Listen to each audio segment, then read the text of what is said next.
Hello everyone and welcome along to yet more fantastic sprint racing. A treat we have for you tonight as we head into the Spanish sun and to the circuit de Barcelona Catalunya. A circuit which time and time again people say is boring and lacking in character, which potentially, yes, when flying around the circuit in exceptionally fast open-wheelers, I'd agree with you. But in GTs, this is a surprisingly raceable circuit with plenty of opportunities to overtake. Since 1991, it has been one of the most recognisable and well-used circuit in Europe.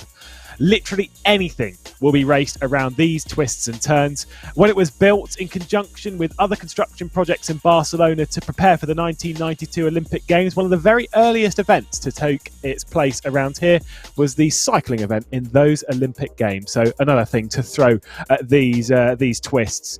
It is time though for round 5 and 6 in the SimGrid Coach Dave Super Sprint. I've returned to the commentary booth once again. A massive thank you to Ewan O'Leary for jumping in a couple of weeks ago. As always, it's David Christie alongside me. In DC, Barcelona is a Marmite track. It's one of those ones that is liked to some people. Some people like it in some cars, but not in others. For me, GTs, at least around here, I quite like it, to be honest. I'm in complete agreement with you. Thanks for coming back to us, Lewis. It's amazing to have you back in the commentary box. But as someone who absolutely detests Paul Ricard, I find it very strange that I really, really like Barcelona. It's such a smooth flowing circuit, especially in these GT3 machines. It makes it so enjoyable to watch because the GT3s, especially at this the level, they're never smooth, they're never controlled. It's always absolutely manic, and yeah, that's exactly what we've got in store tonight. It's a punishing race circuit. It's not intensely difficult for the most part, but it does have its tricks, its twists. I mean, what we're looking at here, coming up the hill and over the crest at 9, it can have its sort of bits where you're going to get misstepped. Side by side around here, though, is one of those things that we expect to see time and time again, isn't it, Dave? I mean, like I say, in open wheelers and stuff, when you're racing around here, it's a lot of single file, boring trend. But in GTs, I don't know what it is, but they just turn up the wick and boom, it's just side by side, left, right, and centre. Send it seems to be this track's motto every single corner. It's just such a challenging track, and I think that's probably why, is because the drivers know that they have to be bold, they have to be brave if they're going to make a move. The track is not going to hand them opportunities, they have to sort of grab them by both ears. And like I said, again, with the level of talent that we've got on tonight, that's what we would expect normally. That is exactly what you said there. It's going to be turned up to 11. Well, before we get into the racing action, we'll take a look at the standings over the opening 4 races of the season. Simware.pro, the number 41 car is that, which is leading the championship on 126 points, with the Yazheat Pirelli car in close proximity, just 5 points back. Obviously, race winners is the 449 and the 75 when they were victorious in the first round of the season, the Yazheat Richard Mille car. We've had a fantastically open season. You can see the rest of the standings up and down there. Kramer Racing Esports, another one of the race winners, and same with the Jardier community. With that, we've had 4 different cars in 4 races, 4 different cars being victorious. The Bentley, the Ferrari, the Porsche, and the Merc. I'm not talking about different teams here. I am talking about different cars, different manufacturers. It's been a very open season. Wonderful to see that one continue. Not too many to tick off now over the rest of the season, but excellently open, I say, in tricky mixed conditions at Zandvoort in the previous round. Speaking of Barcelona, though, and speaking of the future, we'll be returning to this circuit, or at least, David, you certainly will be, when it comes to Saturday to launch a brand new season, the Coach Dave 1000. We'll take to 1,000-kilometre races. Should take around about 6 hours to race around various circuits in Europe, starting with here in Barcelona on Saturday. At the end of the month of April, we'll be heading to Imola, then the Nürburgring, then Silverstone and Monza to round out the season.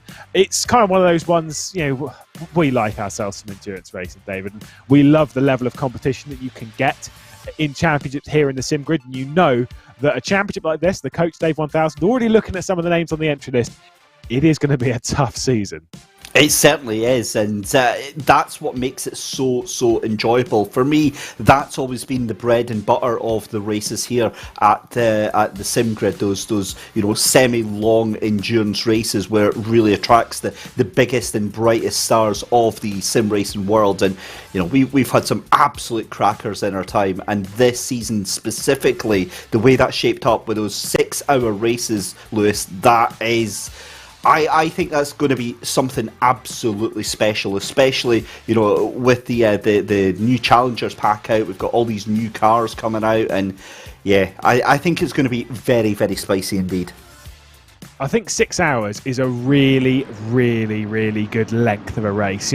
24 hours can sometimes be a bit long, a bit lethargic, a bit difficult to do, for a few rounds.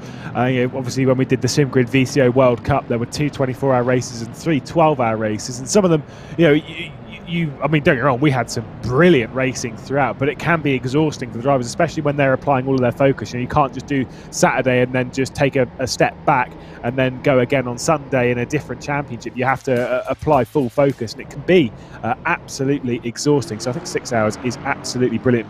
You can see here we are in qualifying in Barcelona. You can already see some of the drivers getting themselves ready in that final sector.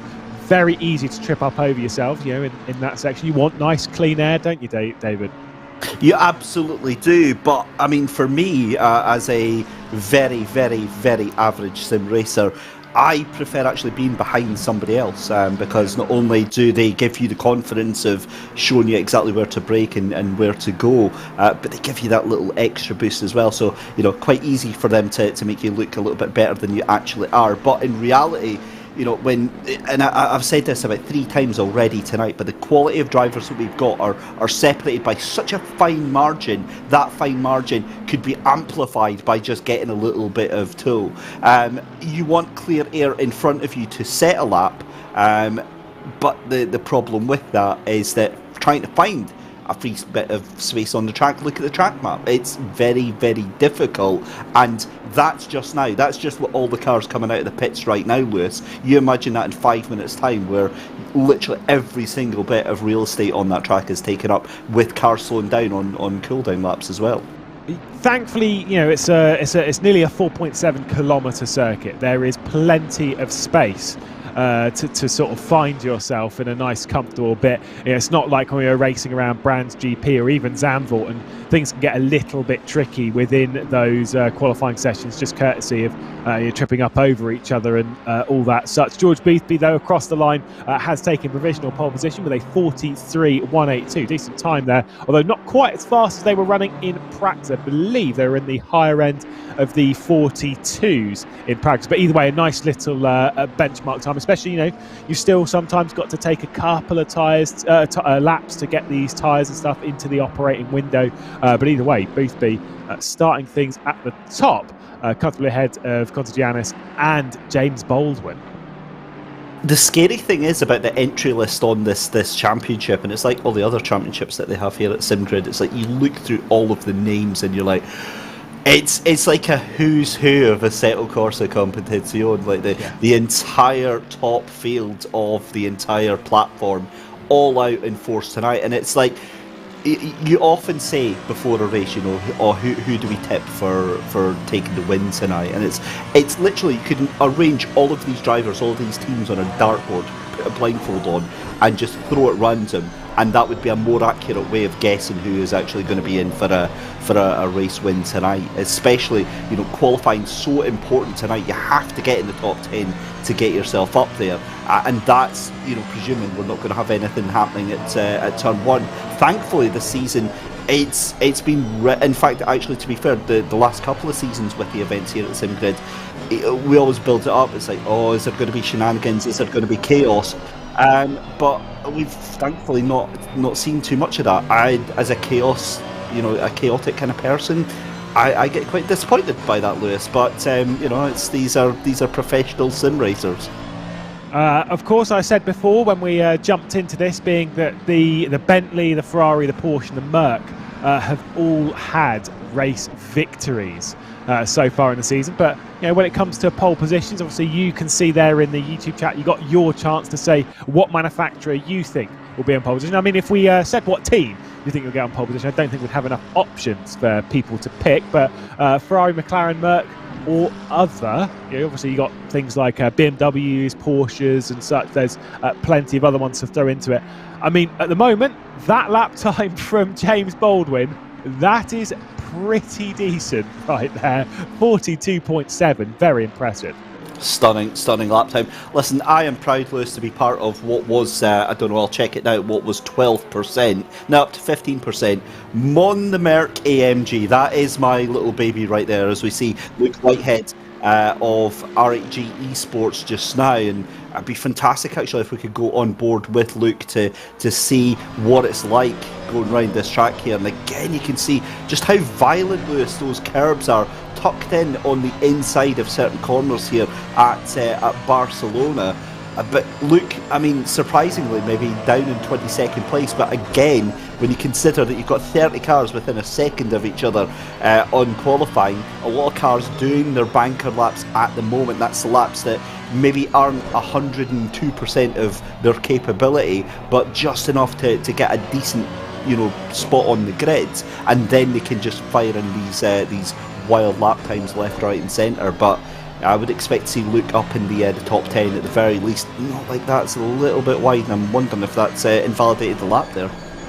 Yeah, you've got a couple of examples where you will do, but it is still valid. Obviously, over the crest of turn 9, it's very easy to do so. Into the heavy braking zone, coming down into the 10th corner of the track. Really good overtaking opportunity this one. However, we've seen plenty of examples of carnage coming down into turn 10, especially sim racing in the recent past, running around 11 and 12, and then get onto the brakes, come down into this chicane.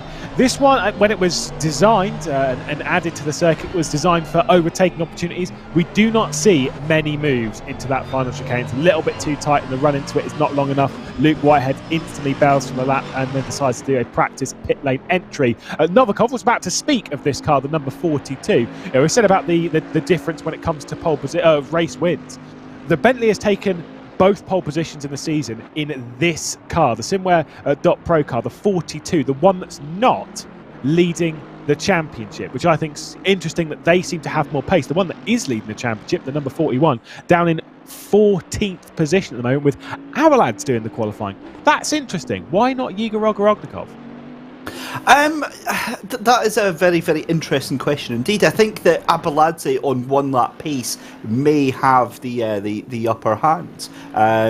You see Ogorodnikov, and he is good over a long stint, but I would put the problem for me with Ogorodnikov is that the predictability isn't there. You need, in qualifying, you've got 15-20 minutes. You have to bang the laps in. You have to get it turned on every single time. Ogorodnikov on that one lap pace for me is a bit too hit and miss. That's likely why they've put Abeladze in behind the wheel on this. Like I say, it's very, very interesting to me in the sense of from what we've seen, the Ogoroknikov typically is the faster driver. However, in the team better as to what's going on. This is the only qualifying session of the evening. Whilst we do have 2 races of an hour long, the top 10 for the second race is a top 10 reverse. So realistically speaking, this is your sort of only real opportunity to set the hot laps, and 14th place will be a little bit of a disappointment. Speaking of which, when it comes to teams high up in the championship, the 449, the team that is running around in second in that championship, Stutsenko, just 20th position right now. That lap time that Baldwin has done is enough to seems to secure that top spot in that Veloce car. I don't necessarily see anyone getting too close to the 42.7. I do remember, I know obviously the physics and stuff have changed, but when Baldwin was racing around here back in the SRO Esports European Sprint Series, he was very, very fast in a race-long battle for the win with championship rival David Tinitsa. And that's absolutely it. So he knows what it's like to be at the cutting edge of competition up at this track specifically. And quite honestly, right now, I mean, yes, it's 1/10 of a second, but given the rest of the field, that's still a very healthy margin, isn't it, Lewis, to have over the likes of Boothby and Marco Bischoff down there in second and third place. That's going to feel like a million miles away with only 4 minutes left to go in qualifying here. Yeah, I mean, like you say, taking advantage of this session right now is Baldwin miles ahead of everyone else. But at the moment for Boothby, yeah, like maybe third's the worst. The thing is, Boothby, got to be said, there is no Jaroslav Honzik on the grid, if memory serves, not signed up with George Boothby today, being a bit ill. Of course, they had that fantastic first round of the season. Didn't have the greatest luck in the second race, but winning that first one at Brands Hatch was absolutely sensational. So we'll go back down to Valentin Barriere in the Yardier Community car. Of course, teammate in that first round was very much a super sub, taking victory in race 2. It absolutely was, and the thing is that it's quite unusual to see, you know, a driver like Jardier being upstaged by his own community car. I always love the sort of irony of that. That's a lovely livery on that car as well. It's I know that we both appreciate a good livery, and for me, Lewis, that is a nice looking car, of course. But Valentin Barrier, no stranger to the top 5 in this championship as well. So I would expect him to see him a little further up, but when we say that, we say, he's down in 13th, or he's down in 17th for the likes of Vyacheslav Abladze. But it's like, it's 0.6 of a second for most of the other races that we commentate on. That'd be good enough for like 3rd or 4th on the grids. But again, we've got like 30 cars separated by less than a second. That is what I was saying earlier on about, when I keep saying about when you're at this standard, there is nothing, absolutely nothing to discern between all of the skill levels of these drivers. That's when, luck starts to play a thing. That's when, that tiny little extra 1%, 2% that you're able to eke out of the car, or your teammates able to eke out the car. That's when that sort of stuff pays off absolute dividends right now, because the margins are so small. And not only that, the danger of being mid-pack for this race, for the start of this race, it's all risk management, isn't it? You're wanting to make sure that you're finishing the race with the most amount of points. Well, you're putting yourself in harm's way. If you're in the middle of 20 other cars that are trying to get to the same spot of tarmac and are on a very, very similar pace, you've got a much better chance if you're in the top 5, I think. Yeah, well, it's like I say, as much as it might be a decently raceable race circuit, this one that I've said before, it still can be a little bit easy. You can still, easy to get stuck down the grid. I'll finish that sentence before I move straight on. Got so excited that Stutsenko, session over, not enough time to get back out, and just 9th place for the current 2nd place team of the championship. Make that 10th. As other cars improve. That was our championship leader. Abelard clearly found the pace right at the end there, jumps up into 7th position, but that was only a 0.2 improvement. You can see the large gaps right ahead. 0.4 off of pole. A couple of hundredths would have moved him up into 6th place, but then you'd need to go tenths faster to get up, and you can see that time from Alexander Novikov and Dara McCormack exactly the same, 0.295 off of the pole positions, a 43.035 they've both set. Fantastic. The crazy thing is as well, Lewis, is the fact that 1/10 could literally get you up about 7 positions. So take Luke Whitehead, for example, 5/10 of a second, 0.58 off the leader. If he was to get 1 single tenth, he would jump up around about 8 positions. He would jump up just to P11. That would make such a world of difference. But realistically, it's now or never for these drivers. What we're going to see is some real Hail Mary laps going in. You're going to see, outside of the top 10, desperately trying to get themselves up to the top 10. So don't be surprised to see this timing board go a little bit crazy in the next minute. Yeah, literally all of them obviously coming around to finish their lap times. Anyone on the track right now, they are praying for an improvement. There's a few teams and drivers further down than you would expect, very wide from Whitehead. I'm pretty sure that would have lost a whole heap of time coming out of the penultimate corner. See if there is any improvement as he comes down to the line in the R8G car. I don't think anyone is shocked to see that answer is a very solid no. There will be quite a few disappointments with this qualifying session. You've got the likes of Isaac Price in that BMW G2 Esports car.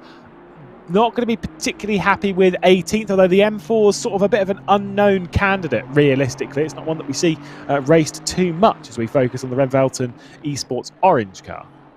And not lately, but I remember when it just came out, and everybody was racing the M4 because it was a very, very, I don't want to use the word overpowered because I don't think it was an overpowered car, but it was a very well balanced car. It was a fast car and it was an easy to use car, and I can understand why a lot of drivers like to use it. But I mean, no surprise really for me to see at the top of the timing screens James Baldwin 142.7, 1.5 tenths of a second faster than George Boothby on that Ferrari. This is going to be an epic race. He's a bit good, that guy, isn't he? He's a bit fast. He's all right. I mean, he'll do it in a pinch, will he? He is a bit fast. Obviously, teamed up with Eamon Murphy, one of the drivers that really assisted him to the 2021 SRO Esports European Sprint Championship title. It was, like I say, fantastic racing around here between him and Tunitsa. Really was like edge of your seat action. They weren't even going wheel to wheel so much. It was just the pressure being applied by two of the very greatest on Assetto Corsa Competizione, though. We'll stick an hour onto the clock, David. We'll wait our way out. You know these races are wide open. You know that, yes, pole position's one thing, but winning's another. In fact, so much so that at least when it comes to a pole position from qualifying, it's not been translated to victory once just yet. Well, I think that might change tonight with the fact that Murphy is on that pole position. It all rests on the first lap.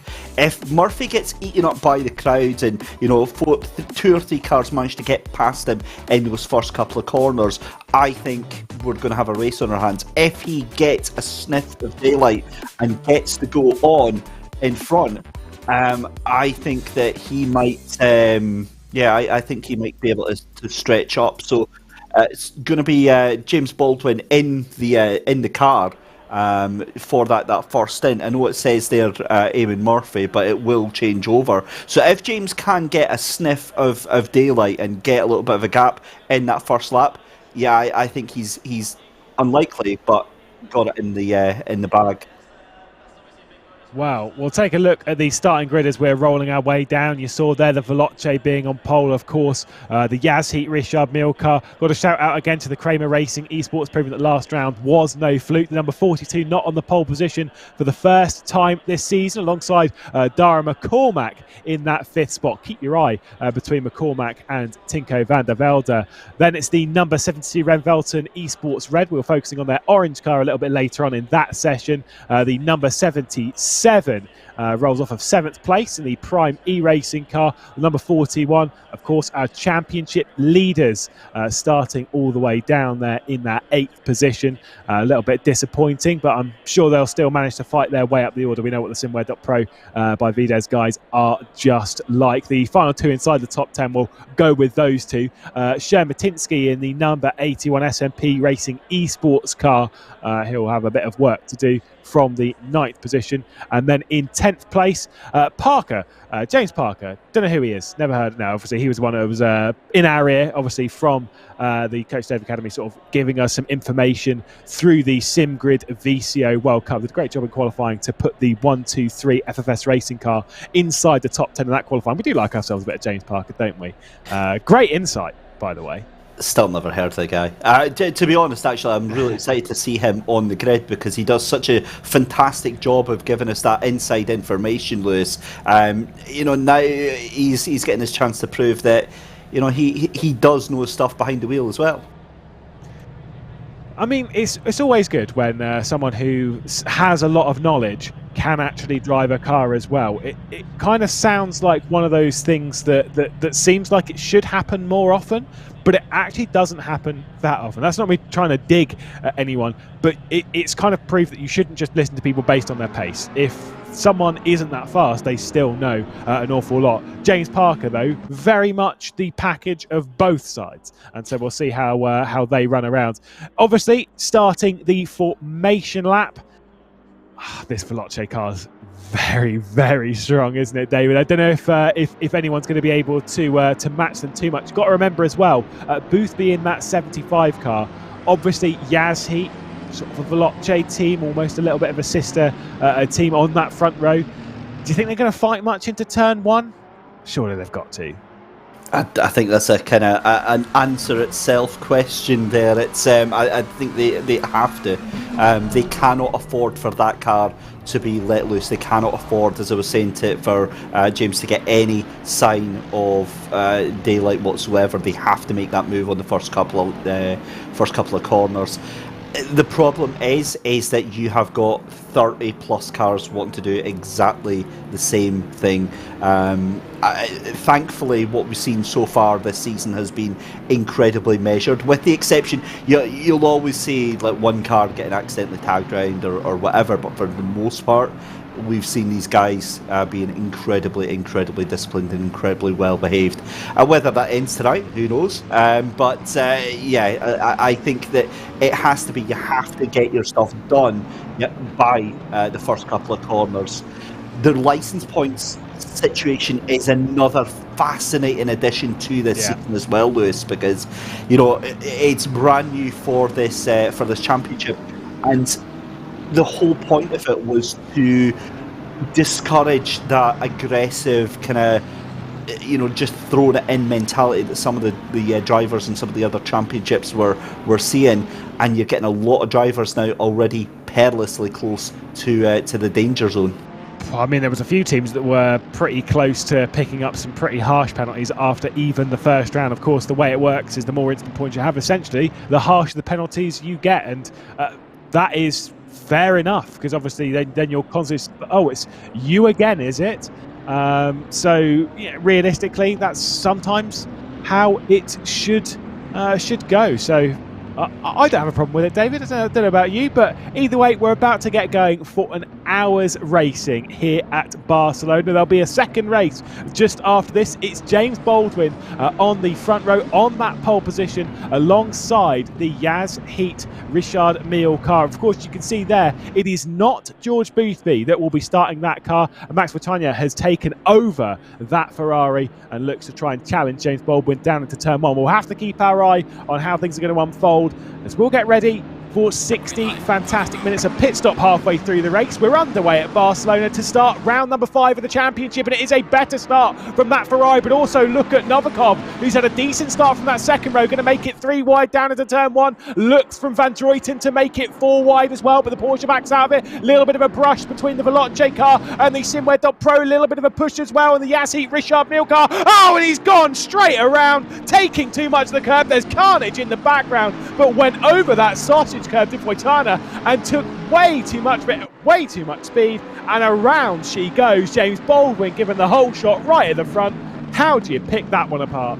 Yeah, that's such a difficult one to talk about. Voigtner obviously just so desperate to try and keep the foot in and get back to the racetrack. It was never going to happen. You've got those horrible curbs on the inside there that launched that car. You saw it lose control at the back there, and it was just a matter of time that rear end was going to step out and ended up putting him into the barrier. And look how far back that puts that car now. I mean, that is going to be a very, very difficult order, given that with the pace that these guys have got, your race, you're going to be lucky if you get a top 15 out of that now.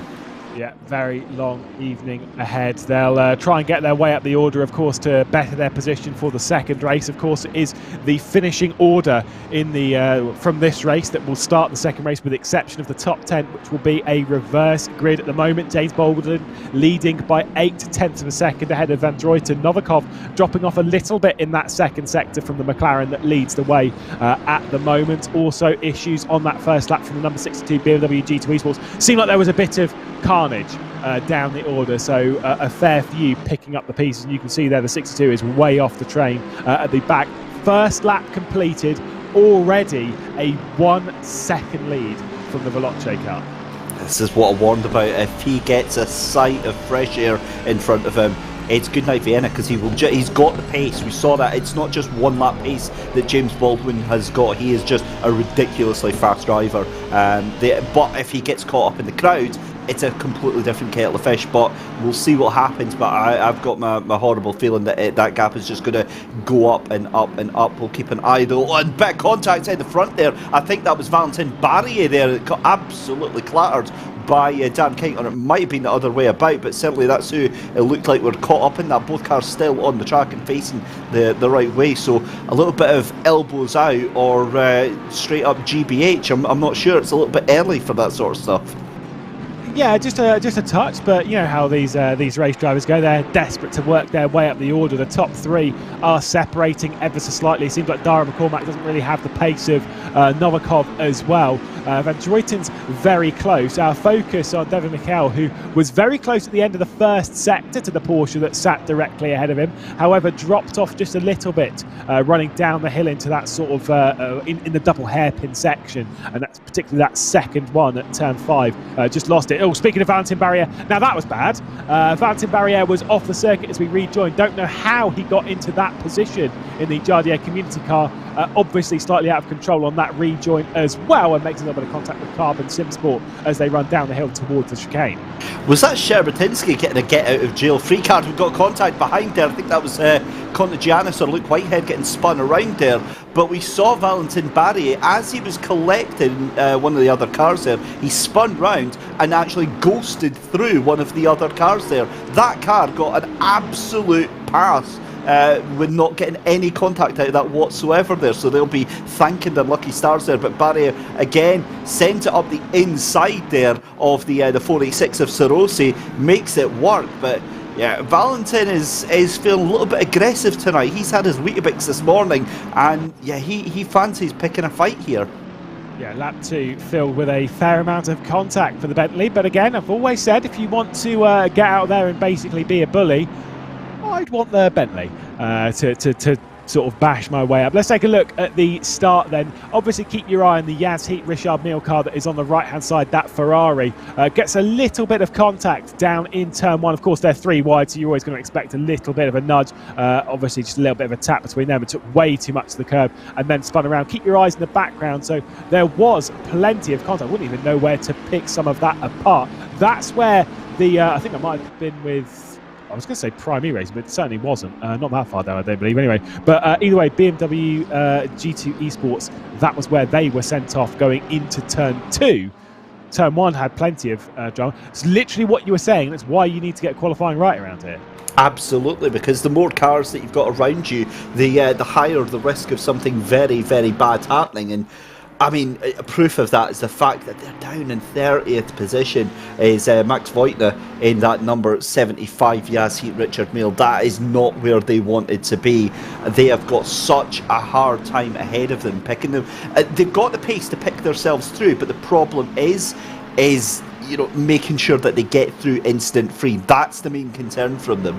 Realistically, I mean, they're only like about 20 seconds off of what's happened there. So that can be undone. They can make their way, you know, at hell's pace through the field. But again, you know, like I was saying, Lewis, 29 cars in front of you. That's, you know, realistically they're not going to catch up to the lead. But that's 28 plus opportunities for more damage, more collisions and more incidents. It's not a comfortable experience. Of course, I would expect that this 75 will be in the pit lane literally the moment the pit window opens, in that sort of middle 10 minutes of the race. Will jump straight in to not only give George Boothby some more time, but also to try and give them some clean air to try and jump some of them in the pit lane. Of course, we're not expecting it, like you say, to come back and win the race, but they are aiming to get themselves at least, at bare minimum, inside that top sort of 15-20. And I wouldn't necessarily say it's impossible, just that it is a big task. The issue is that obviously a lot of these tyres, with a 1 hour race, we don't switch tyres in the pit lane. The minimum requirement is 1 litre of fuel to tick off that pit stop, and that's mostly what everyone does along with a driver swap. They have to do tyres as well. Never mind getting that in my ear, thanks to Michael Hamlet. So they do have to do tyres anyway. So maybe it's going to be a little bit tricky to get to that point, because those tyres are going to be scrubbed a fair amount over that curve. They are. We also don't know if there's any damage when it hit the barrier on the inside of that first lap there.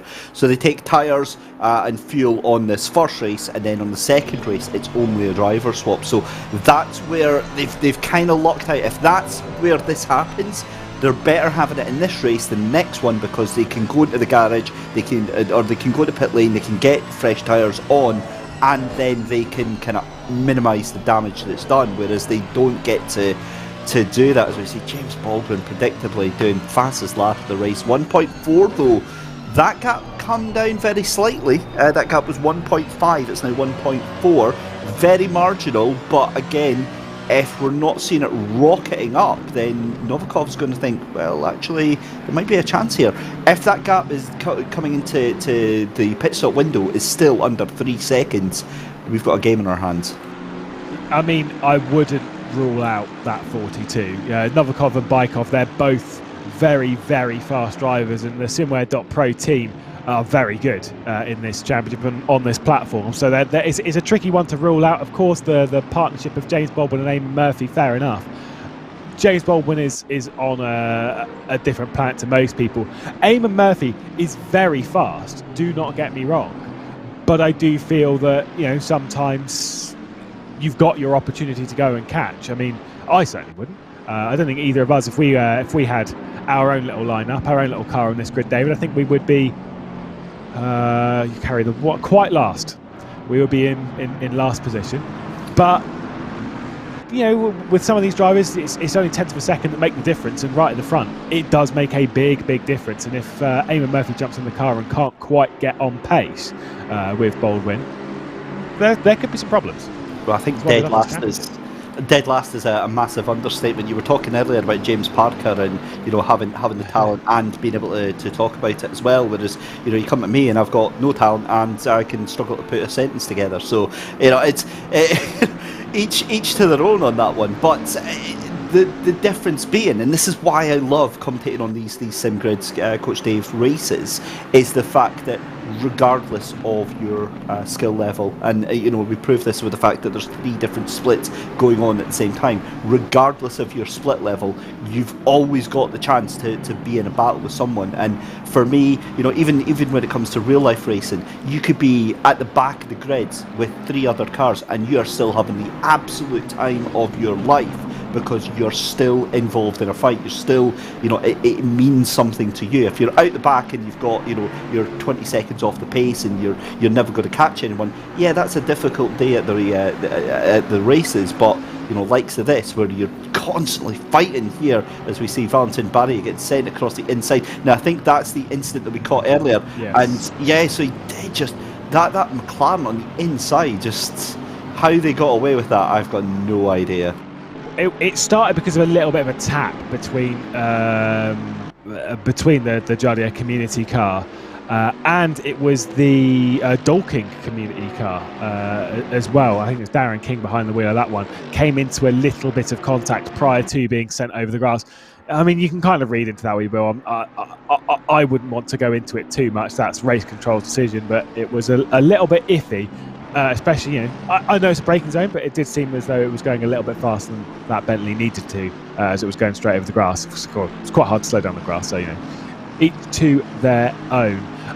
You can see the carbon car directly ahead of Darren King in that Dalkin Community car. Got to go around the outside of 4. Oof, this would be a brave one to give a go. Obviously, you're out there. It's a little bit dirty at the moment. It will get dirtier as the race goes on. Gives you the inside though for 5. That is superb. Not quite there though. A little bit too deep from the carbon car. Little bit more contact. Darren King fully alongside right now. Is it going to be enough heading down into this section? I'm not quite sure as they head into 7 and then 8 back up the hill.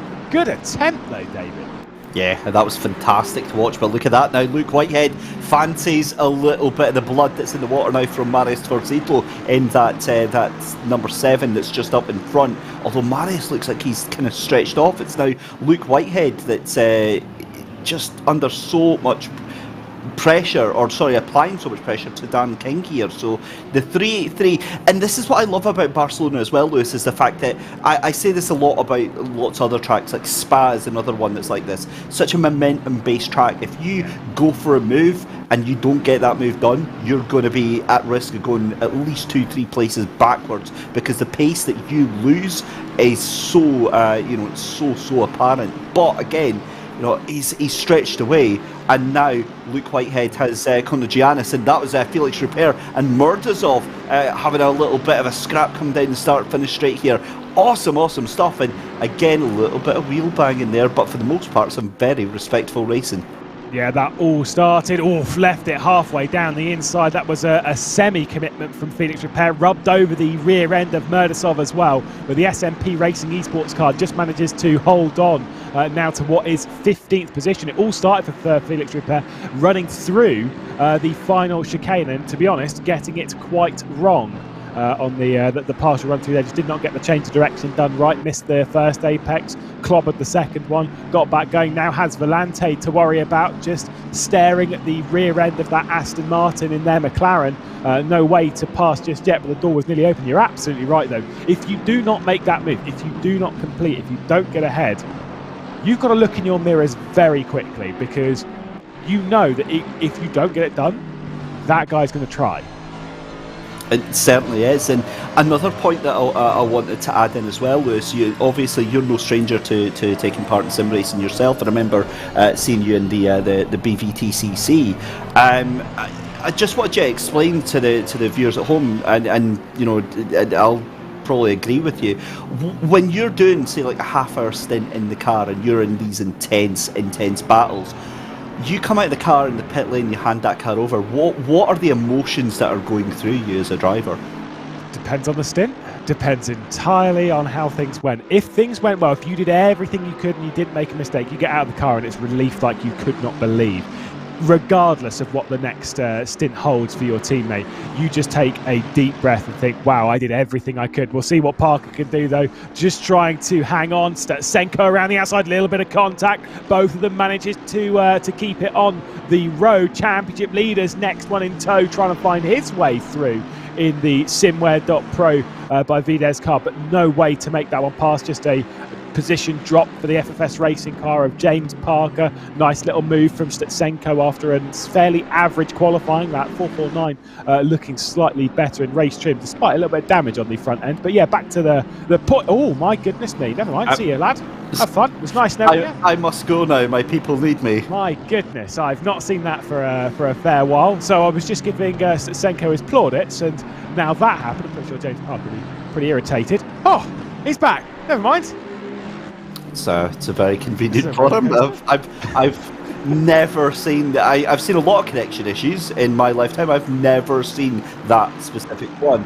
So it looks like he's actually gone this time, because the car has disappeared from the timing screen. So yeah, that is very unfortunate. But again, it's just one of the perils that we have in this modern day sport. Yeah, very bizarre, but either way, I want to return to that point and try and wrap it up very quickly. Like you say, when you're out of the car, if it's stint's been great, it is relief. If it's not been good, if you haven't done enough, if you've had, say, for example, a spin down in the first section, it's disappointment and it's hope that your teammate can bounce back. It's a very bizarre thing, but all you know is that your heart is racing regardless of position. It is a feeling which you can't quite describe, and I hope that everyone gives it a go at some point. Shermatinsky looks to the outside, and his SMP Racing esports car did not make that move, and guess where he's looking straight away? Into his mirrors, because the Remwelton esports red car staring right there. Devin McKell behind the wheel, no way to make that pass, but as we've said before, as soon as you don't get that move done, you need to look in your mirrors because there's someone trying to fill them. Yeah, I just want to quickly touch on something you just said there about hoping that everybody gets to experience this. Of course, Assetto Corsa Competizione likely going to have a massive upsurge in the user base with the fact that it was recently part of Humble Bundle and included, I think you were getting like a load of sim racing games for 10 quid. And you know, I can only hope that we get a massive influx of brand new folk to the scene, and they absolutely love it. Because I remember what it was like when I first had a shot of Assetto Corsa Competizione and how much I loved it. I don't play it as much as I would like to, as we see Shermatinsky with a very advantageous move on Jonas van Druyten there. Jonas just overcooked it going into that corner, and again just saying what an opportunistic move that was there, Lewis. Honestly, the timing of that cutback, I love a good cutback, I really do, but that was a nice one. That was a very nice one indeed. They're tricky to do. They look very easy when it's like that, but like I say, just a little bit overdone by Van Druyten, and Shermatinsky didn't need a second invitation. Let's see if David McKell does in that Ferrari. Running down the start-finish straight, incredibly long around here. I think about a kilometre long from start to end. The start-finish straight, McKell not able to get past the Ferrari. Seems like the Porsche's struggling a little bit at the moment, so not looking so ideal around this circuit at Barcelona. Well, we'll have to wait and see if that tyres, maybe they come back in, maybe they drop off. We'll have to wait and see. Maybe the pit stop switch things around, see if Devin McKell gets to the inside. He was giving it a good look, but no opportunity. It's a 2.1 second lead for the Veloce car of James Baldwin. We're about 6 minutes away as well from the pit window opening, as we've got some instance from race control taking a look at the first lap of the race. Instance all over the place, but all of them regarded as racing incidents, which I don't think is necessarily the most major of surprises. If Van Druyten hits the apex this time in a little bit too deep, opens the door for David McKell in that Remwelton esports red car. No way to make that move up. Yeah, just saying that we had a yellow flag there for the number 11 of Paul Batty, all the way down into 23rd position, right at the back of that group now. And I'm also wanting to have a look at that Ferrari that was involved in the lap 1 incident of Max Voigtner. Was in P30, now at P27, but more importantly in that number 75 machine, he is in the group, so he's passed several cars there. That is a massive case of disaster recovery, and I'll be honest, I am very confident that car will get back in the top 15.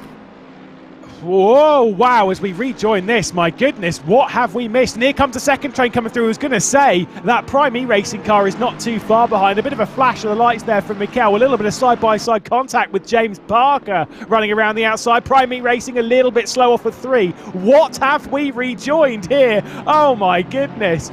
David McKell losing out a couple of positions. Parker trying to make this one stick all the way around the outside of 4, inside of 5, deep on the brakes. Let's see how he does it as we ride on board with the Remwelton esports red car. Lovely move there from Parker to get past that Prime E Racing car. Slightly aggressive on the defence, the McLaren. Door shut for the Ferrari, but what did we come back to? Oh my goodness, poor David McKell is absolutely raging in that car. You can tell from the body movements of that car from left to right. He is so aggressive. He wants to get that position back, and I think, quite honestly, he's ready to murder that Porsche up in front. And if he can't get that Porsche, I think anybody else will do right now. He is just so absolutely livid. Look at the way that car is just jinking from left to right. It's on the ragged edge. He will cause an accident. I guarantee it. In the next minute and a half, there is going to be somebody sent into a wall because of David McKell right now. He needs to just calm it down, just take a breath, let it go, regroup, refocus. But yeah, this is looking a little bit ominous. That poor McLaren in front of Arndt. Yeah, the Ferrari seems pretty fast in a straight line. Let's see if there's going to be a move down into the first corner. On Arndt, looks to the inside, commits to the brakes, obviously not far enough alongside. The focus for him would also be back to the SimWare.Pro car that sits in 9th place, getting ahead, of course, of the Carbon car. And Darren King for the Dalton community is also sat in 11th place. So all things very, very tight in this group.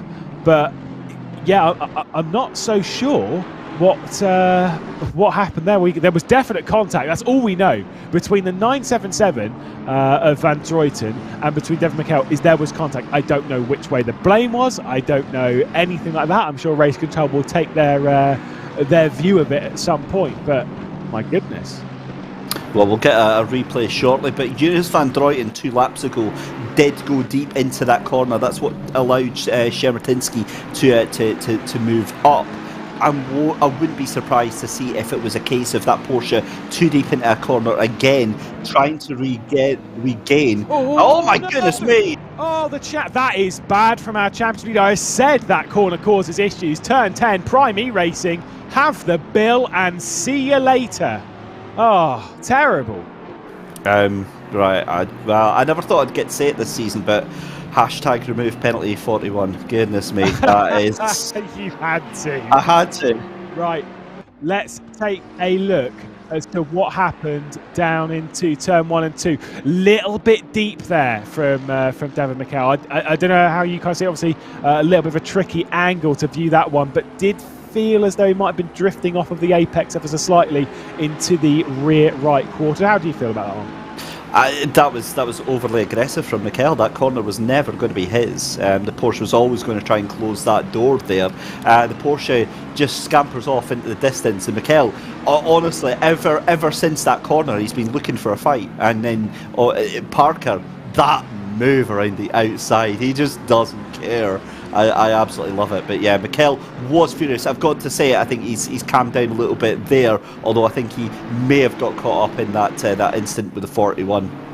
I think managed to sort of avoid it, at least to some degree. Yeah, we'd need to see that one again from the what happened with the 41. Maybe just a miss of braking zone, maybe committing to the braking zone at the standard point, but obviously the train ahead, concertina effect and all of that. Like, do not know. All we know is that it is bad news for our championship leaders, because if I'm perfectly honest, I don't really think there is a way of avoiding it. Another racing incident coming between the 383 and the 41, the 383 being the Dalton community car, and then the 41 obviously being the SimWare.Pro car. But then the 44 did receive a penalty for contact with the 383, the 44 being the Jardier community car, which I'm going to assume was potentially down into the third sector early in the race when we rejoined them and basically cutting across the grass. So that one seems like a fair cop.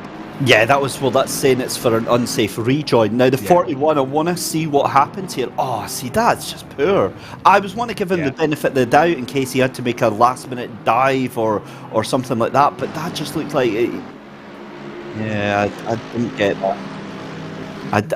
For me, the issue with that is that it wasn't like he was diving out the way to avoid contact with another car. It felt like he thought, oh well, they're braking a bit early. Actually, I'm going to go for this, and it just felt clumsy.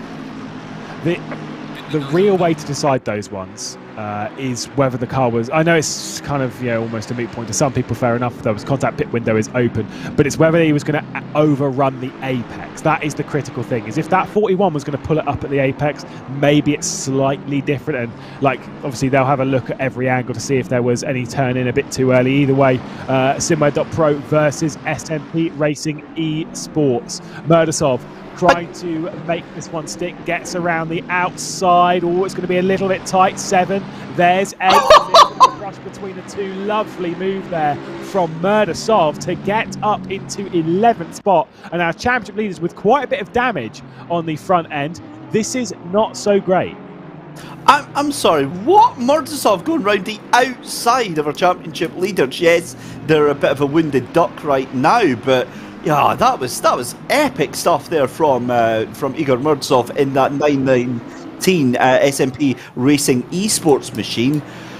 Well, yeah, that was a bit awesome, but this is the issue, right? And this brings up another point. Igor Ogorodnikov, I've spoken at length. I am both his biggest critic and his biggest fan. I know that he's incredibly fast, but what do we see time and time again when Ogorodnikov gets behind the wheel and something happens, or he feels aggrieved and he feels hard done by? He gets way too aggressive.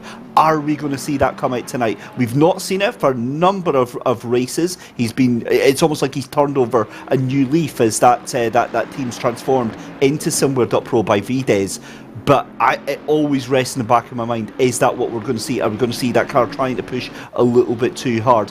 Fingers crossed we don't. Fingers crossed we just see another stellar, incredibly fast performance. But what we have to also keep an eye on, James Baldwin now, 4.1 seconds. I'm going to call it right now. I think that's that race done and dusted. As long as his teammate can get into the car, there's no issues in pit lane. I can't see that changing anytime soon. Yeah, that's the critical thing. I think they'll take it up to the end of the pit window. Saw that the number 11 car, of course, Paul Batty behind the wheel, that one receiving a 5-second time penalty, so the second one of the race, and in a shock to absolutely 0 people up and down this grid and watching this broadcast, the Azheat Richard Mille car came straight into the pit lane. I don't think anyone is surprised by that one. Let's see what they can do. A bit of clean air. And of course, George Boothby behind the wheel. We know how fast he is, a bit of a superstar behind the wheel in anything racing on ACC. So we'll see what he can achieve. Let's see this battle though for 3rd spot on the grid. Williams Esports versus SMP Racing. This is a bit of a tricky one, although the Merc does seem to have plenty of punch coming out of that final chicane and on the run all the way down to turn 1. It's been a weird one with the Merc over the past year or so, because the Merc has had its fair share of bad times with the different BOP changes and things like that, and now it feels like in the past couple of months it's really come back as a contender for these races since I think that 1.8 update, where it's just, I think more than any update in the history of ACC, that update just neutralised the field. It just brought everyone together, and it's like, you see that from the top 20 here. You could pick any car and you've realistically got a good chance of having a good performance. Where's our NSXs? Where are they? Yeah, okay, maybe not neutralised the field that much. I mean, I want to see one with graphic design is my passion splattered all over it. Come on, mate. In Comic Sans MS, no. Yeah, come on. I know you love that livery. It's your number 1, surely. It's not. No, it's not happening. It's yeah. To be fair, I mean, there's a lot of forgotten cars in this game that have just been kind of left to the side. I mean, I also noticed that the Lexus hasn't ever had a popular uprising, and I always thought that this track would be perfect for that car pre 1.8, because the ludicrous acceleration that thing had, it would just leave everybody for dead on this track. Yeah, I mean, I quite like the it was the car that I drove when I first got ACC. It was the first car that I jumped in behind off to sort of learn the sim and get with it. You can see here the Clash racing car obviously down with some teams that have pitted. It has not right now, but whilst we speak of the pit lane, a little bit early. Big question mark in the air. James Baldwin into the pit lane, avoids a little bit of contact as well. I think that was Paul Batty in the pit lane. In the number 8, of course, he would have handed over to his teammate, Ritano, because it's not actually, it's the AM Yellow racing team, Sheldon Muscat and Patrick Nodge. So I'll completely cancel that one. A little bit early, though, for the Veloce car, don't you think? I'm not too sure, actually. I think that it's perfect to get them in, or get that done as soon as possible. You're minimising the risk of anybody else or coming out and having other traffic in front of you.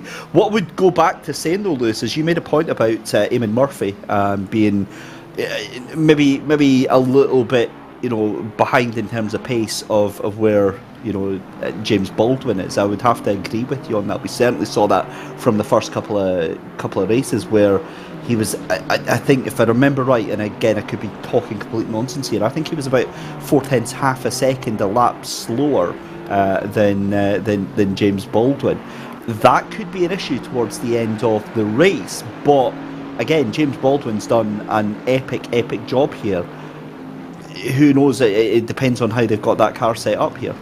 I mean, let's be honest, it sounds so harsh to be like, well, you're not as fast as your teammate. Well, it's like, yeah, but your teammate is one of the fastest people in sim racing. In fact, obviously at one point, it's what he's most known for, at least in the sim racing world, when it comes to the sim racing accolades, is winning the second world's fastest gamer competition against some of the very, very best names in sim racing. So it kind of, makes sense that you'd be a little bit slower, but Eamon Murphy's he's a charger, so we'll have to wait and see. Ballas into the pit lane, first few jumping in, still 3 minutes, still another lap for a lot of these teams they can complete and return to pit lane within the pit window sequence. Of course, in this race, a reminder as to how the rules work, because I certainly needed it in my ear, that in this race it's fuel and tyres. They're going to take fuel, they're going to take tyres, and they're going to obviously switch drivers, which is a common theme.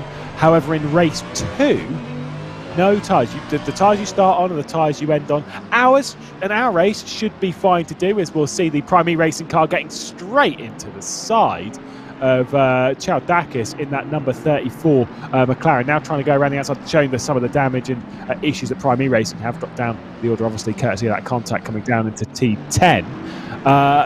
But yeah, it's kind of very interesting to see jumping onto someone else's, to be honest, mank tyres. Mank tyres. That is a statement right there. That is a vibe right there, Lewis McGlade. Just wanted to give you an update on the Ferrari, the number 75 that we saw all the way down into P30 after pit stops into P22, and that's going to be P21 because David Pertil up in front has to pit still. Boothby now in that Ferrari is only now what's that? I would imagine that is only going to be about 20 seconds still behind that lead group, and that gap's still coming down, given that I would imagine you've got up to about, I think, 8th place still have to 8th place still have to pit. Yeah, I mean, this car that we're focused on is making the progress, which I think, like I say, we're still expecting that a top 15 isn't necessarily out of reach. And when you consider that train ahead and you consider George Boothby's overtaking repertoire and speed, it's risky, of course. It is risky, but I think those moves should be on. The only issue is the danger zone down into the first corner of lap 1. As we saw in the previous race, I feel we might see in the next one, or in the previous race, in this one, I feel we might see down into turn 1 in the next race as well. Yeah, and look at that, 28 is taking a handsome amount of time in that pit stops as well. That gap's going to be, about 7 seconds now. 42 just out of pit lane. Novikov handed over the car to his teammate Mikhail Baikov. He's just come out of the pits there. And again, for me, that's it done and dusted there.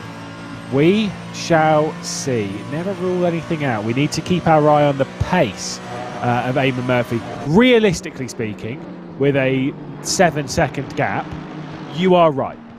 If you really think about it, 25 minutes. That means we're talking sort of 13 laps. and then you consider a 7-second margin, it means you can afford to lose half a second a lap to that car behind and still potentially hang on to the race. But that's a large margin. And then when you start thinking about tyres and such, I don't think that gap will come down, but you never know with mistakes. And when if you miss a braking zone once, it gets in your head. You start thinking about it more, and you start overdriving, start getting into some issues. Did notice, by the way, pit windows closed. That Clash car still hasn't come into the pit lane. Yeah, it certainly hasn't. So we'll have a look. So it's a solo driver. That's what it is. We'll get I'd imagine they get a penalty at the end of it, but they'll have their teammate back in for the second race. From what we're hearing, that's the thought process that's going on. Whether or not that actually happens, Lewis, is another matter entirely. But we're watching Yiger Ogorodnikov for SimGrid.pro by Vides in that number 41 machine in a bit of a sandwich right now. He's got the 72 Renvelten Esports Red machine of Daniel Butterek up in front of him, and then he's got good old Maximilian Walmuth behind him in the Renvelten Esports Orange team car behind him. Yeah, this is not a place I would like to be, if I'm completely honest with you, but I know that he's going to try and make a look very, very soon, maybe even turn one. Oh, yeah, which side though, inside or out? You can do either, because the outside line does give you the inside for 2, but then it is obviously the outside all the way around 3. Yiger Ogorodnikov playing a little bit patient there and not trying to force the issue on Butterwick, but obviously you can see Dimitrov in that number 70 Volante Asetek car. Oh, there's the big defence from Ogorodnikov down on Walmuth, just trying to pull it to the apex, now going around the outside in that Aston Martin. We've seen this one work a few times, but as the race goes on, it gets a bit dirtier out there, and Ogorodnikov just manages to force the issue. And look at Volante around the outside. Good move from Dimitrov as we come down into turn 5, but the Aston Martin from Van Velten does hang on. Let's see if there's another move around the outside here. No, I think Ogorodnikov still obviously has a fair amount of damage on that Merc. I think you're absolutely spot on with that one. It looks like it's limping a little bit, but this is the point I was making earlier on about the momentum being so important on this track. You saw him all over the back of Daniel Butterek there, and he didn't make the move, or it didn't stick down at turn 1, and now he's getting absolutely devoured, or trying to be, by Maximilian Walmuth, by Dimitrov. Janis Sherdakis getting involved in this as well. This is now a 5-car battle round the outside. No way. That is an insane move by Yiger Ogorodnikov to make that stick out of absolutely nowhere, and Butterek sent flying down the order. No, don't hit your teammate! Oh no, you've just hit your teammate! Wow. Oh, that is what the cool kids would call a very solid F. Oh, a bit of contact as well with Primey Racing on the inside of the final corner, and Carbon also coming through, just trying to push. And there comes, I believe, the Clash car as well. Oh my goodness, what has been happening here? It is turned up to 11, and keep your eye, of course, on George Boothby, now on the rear of this train, trying to fight his way through. Where is George Boothby actually? Yeah, he's not quite there yet. He's still away back off. Oh my goodness. I mean, me. I don't even know how you want to pick that one apart, but it is crazy town here. Defence as well, again from Primey Racing, now trying to come through. Oh my goodness, Ballas on the inside of Carbon, threw it in there down into T4. David, this is crazy. It certainly is. It's like the past 5 minutes, that poor Tarbin Simsport car of Wojciech Łukacek has been absolutely smashed about in the past.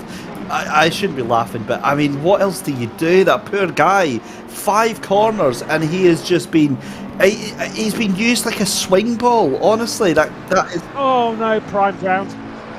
That was out of nowhere. That was, goodness me. And from what I'm hearing, that was all his own doing as well. Right, well, I think we need to just take a chill pill, guys. We need to just calm down, because this is getting a bit nuts. Meanwhile, right at the front, of course, Eamon Murphy showing no signs of that poorer pace, because he's actually on par with James Baldwin. So yeah, look, he's got this looking very, very good, and Eamon Murphy showing exactly why he's part of that team. Yeah, sorry, just going to throw something right out here, by the way. George Boothby, 17th spot. Now, consider the gap to what we know is a damaged car of Igor Ogorognikov in what position? 10th place.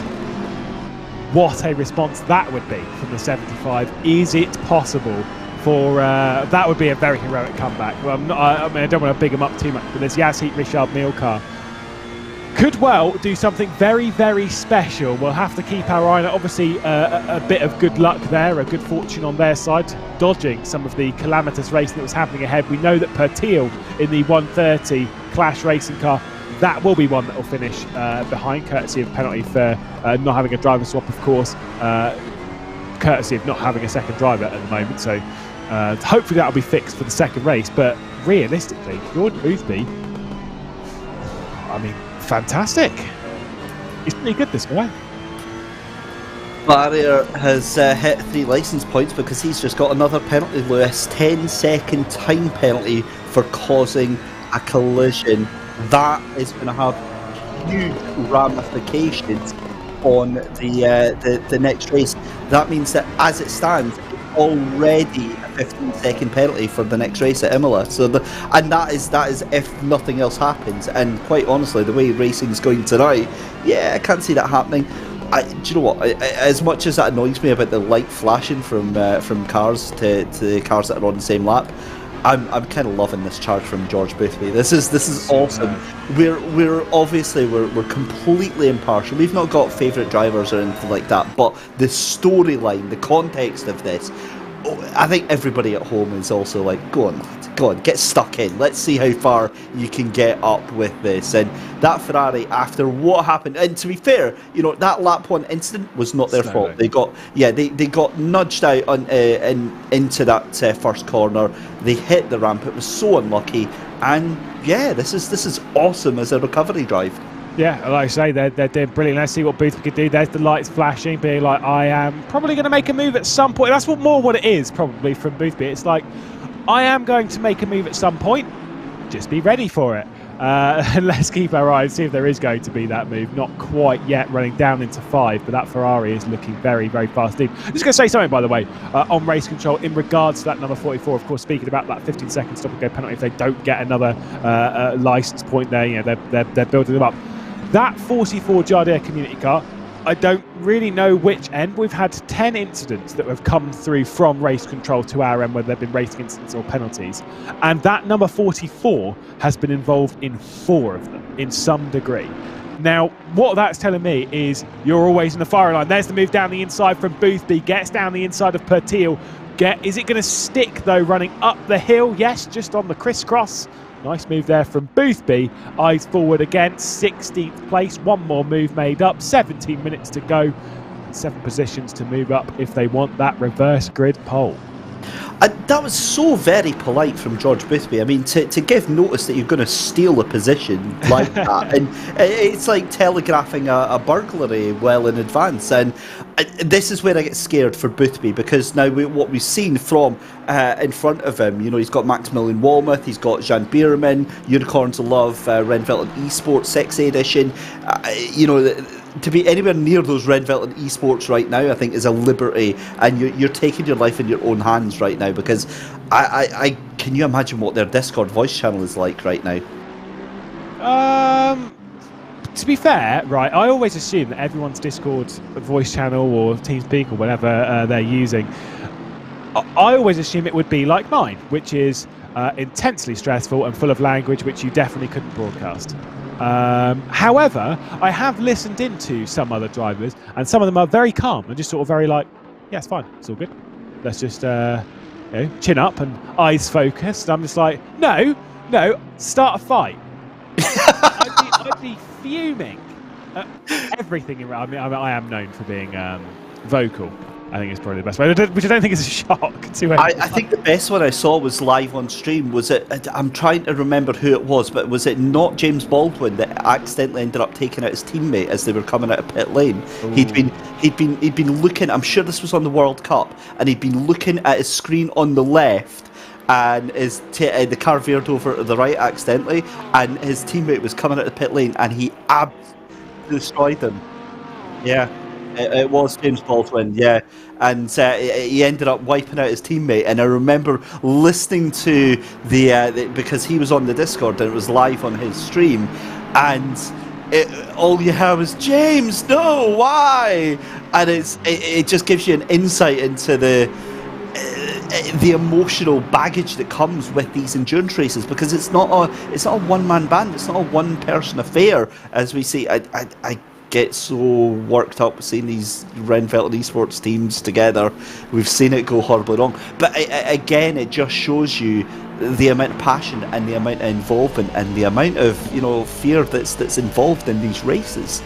Yeah, I remember on R Factor 2 in GT Pro, one of their highest categories, R8 Jeeble Racing, and they had 4 cars in this race. They had Yuri Kasdorp, they had Risto Capit, they had Erhan Yovsky and Hani Al-Sabti.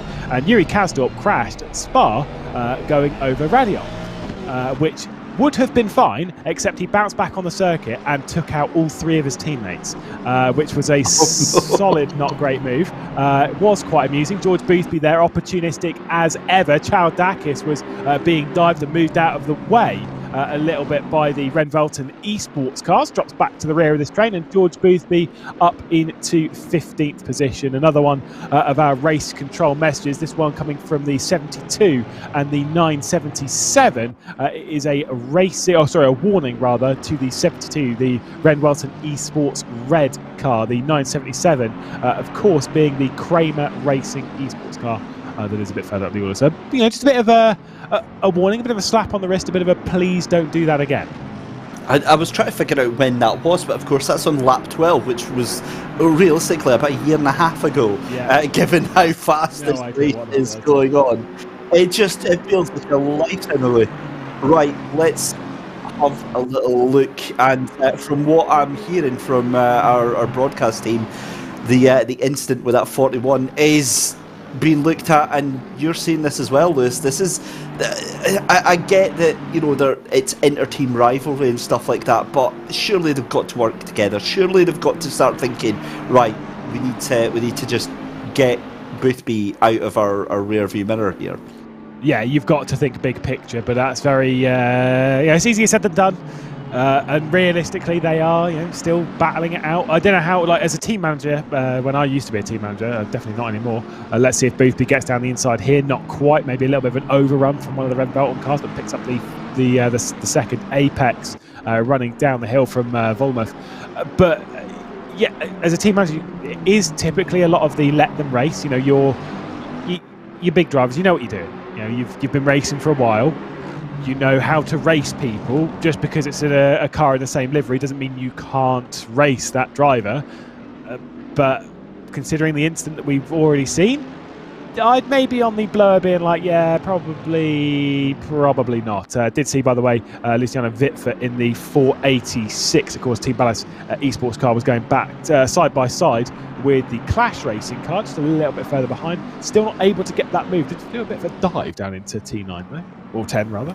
Yeah, that's what it looked like. This is the point where frustration starts creeping in, because 11 minutes left to go in this race, and it starts to feel like it's now or never. Certainly from this group here, I wouldn't be surprised to see Boothby getting past Bierman and getting past Wormuth, but realistically in 10 minutes, that's likely all that he's going to be able to do, because Mori gets held up by this. And for me as well, with George Boothby looking at these two in front, there's a little bit of damage limitation looking at them and thinking, well, I'm quite happy to have any one of these 2 places that are available in front, but I'm not actually getting anything.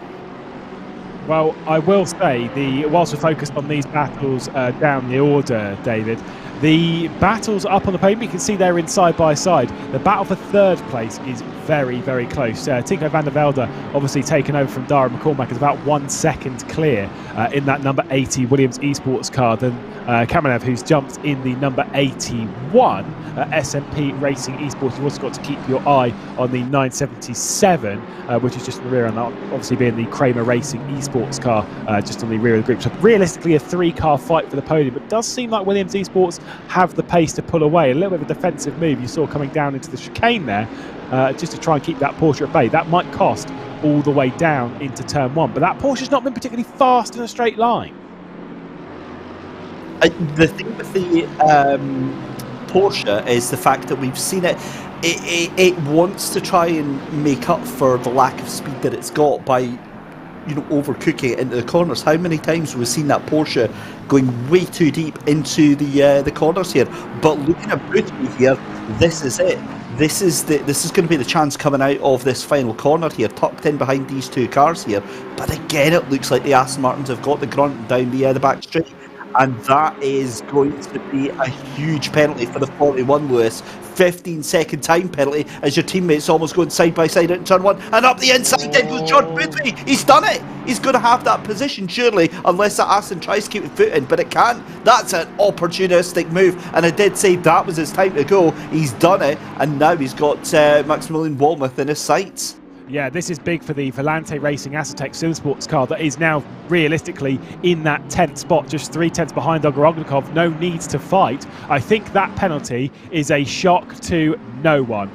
It was a pretty poor incident from Abelads, and I think that one was always on the cards to happen, but that is going to drop them out of the reverse grid positions. Are going to drop them right down the order, right into the danger zone for the second race, considering how close this train is directly behind. If they were in 9th place, they'd be all right, because there's a 10-second gap to the car behind. They'd drop down a couple more, obviously, with it being 15 seconds, but they are certainly not. They have a train far behind, but look at that from Volante in the foreground, diving it down the inside. Wasn't able to make that move stick, I don't believe, was Dimitrov, but tried to find his way past Ogorognikov regardless of that penalty, which he should be very much aware of. The game would tell him. It's not like in some motorsports where it's kind of like the driver is sometimes unaware that the car had as a penalty. They definitely should know.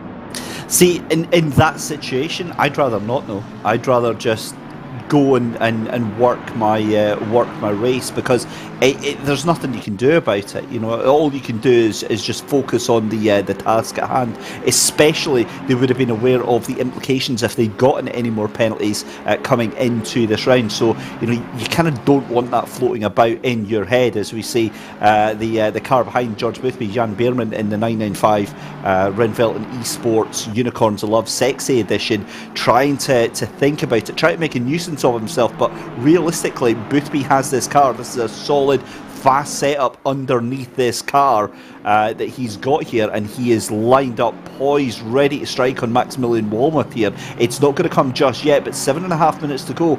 I'm going to revise my thoughts, actually. I think he might be able to get Daniel Butterick in that 72 in 12th position there. He might be able to get up into P12, and if he does, I mean, what a stellar recovery drive this has been. It's a hero drive. And also, if Dimitrov, this is the threat for Dimitrov. This is why Dimitrov needs to get past Ogorognikov, because if Dimitrov doesn't get past, might well get held up, might well drop back into this group, especially considering the SimWare.Pro number 41 does have a fair amount of damage on the front end after that incident, and now the 15 seconds to go with it. No move there. Slow from the exit of 9, and look at this, that 995 coming around the outside nearly made it stick. That would have been a sexy addition move, but not quite. I will say with that car, critical thinking point, how I like to talk about liveries, it's a Ren Welton car.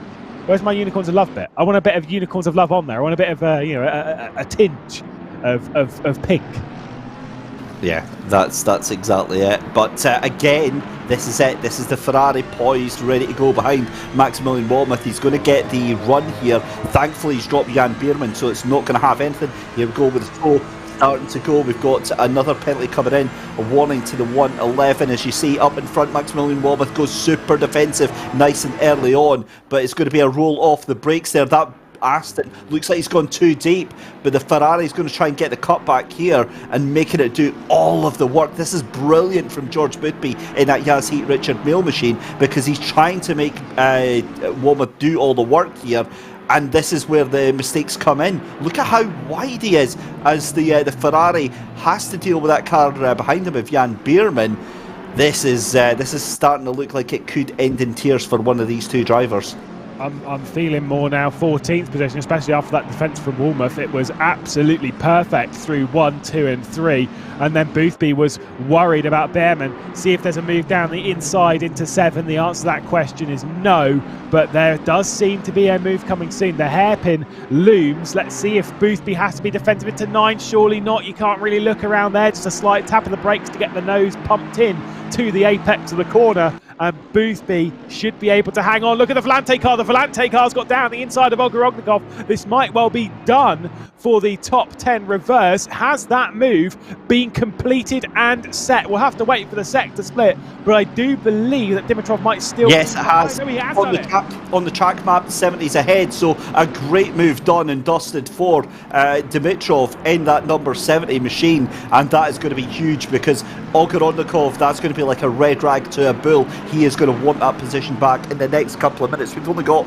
what, 4.5 minutes left to go in this race, and I get the feeling that there's going to be a pretty explosive final to this first race. And look at this, George Boothby now tries to have a look on the inside as well.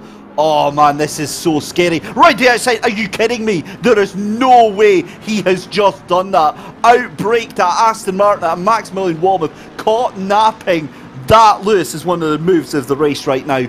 Yeah, super. Just threw it in quite deep. Expected the Aston Martin to maybe be on his inside. Gave plenty of room, but George Boothby made that one stick. Brilliant stuff. 13th position at the moment. It will become 12th, courtesy of Ogorognikov's penalty, but with 3 minutes and 45 seconds left on the clock. It's only really going to be 2, maybe 3 laps by the time we get to the line. It will be 3 laps. Is that enough time to catch the 1.7 seconds up to Butterworth and then also get past?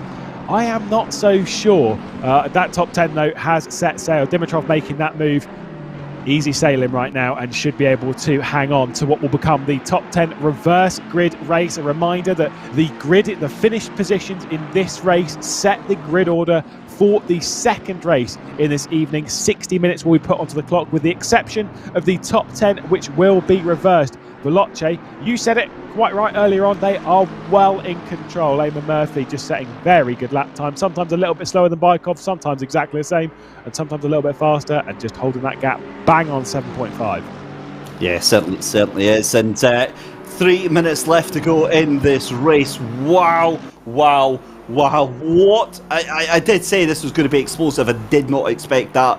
But yeah, George Boothby then up into that 13th position. 1.5 seconds behind Daniel Butterick. I can't see that happening. But, I mean, Ogorognikov, he is going to be absolutely raging that he has lost that.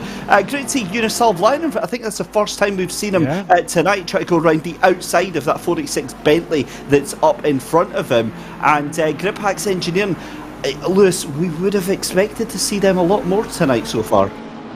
Yeah, we were expecting a bit more. This is kind of a bit harsh. I think they've been into the walls a little bit. You can see a bit of damage on the car. We were expecting a little bit more pace from the Griphack's Engineering car that we know is plenty fast enough. Not running Griphacks, I don't believe, although that would be a great ploy to get around. It's like, no, it's just a joke. It's the name of the team. But do you know, it took me about a year and a half to realise that I went for about a year and a half calling them Griphack's Engineering, and then realised it was Griphacks, and it was like, oh, right. When I started in SimGrid, I was like, it's Griphax, it's Griphax, and I was like, it's Griphacks. Oh yeah, no, it was literally like saying it a few times, and I was like, oh, that makes a lot more sense.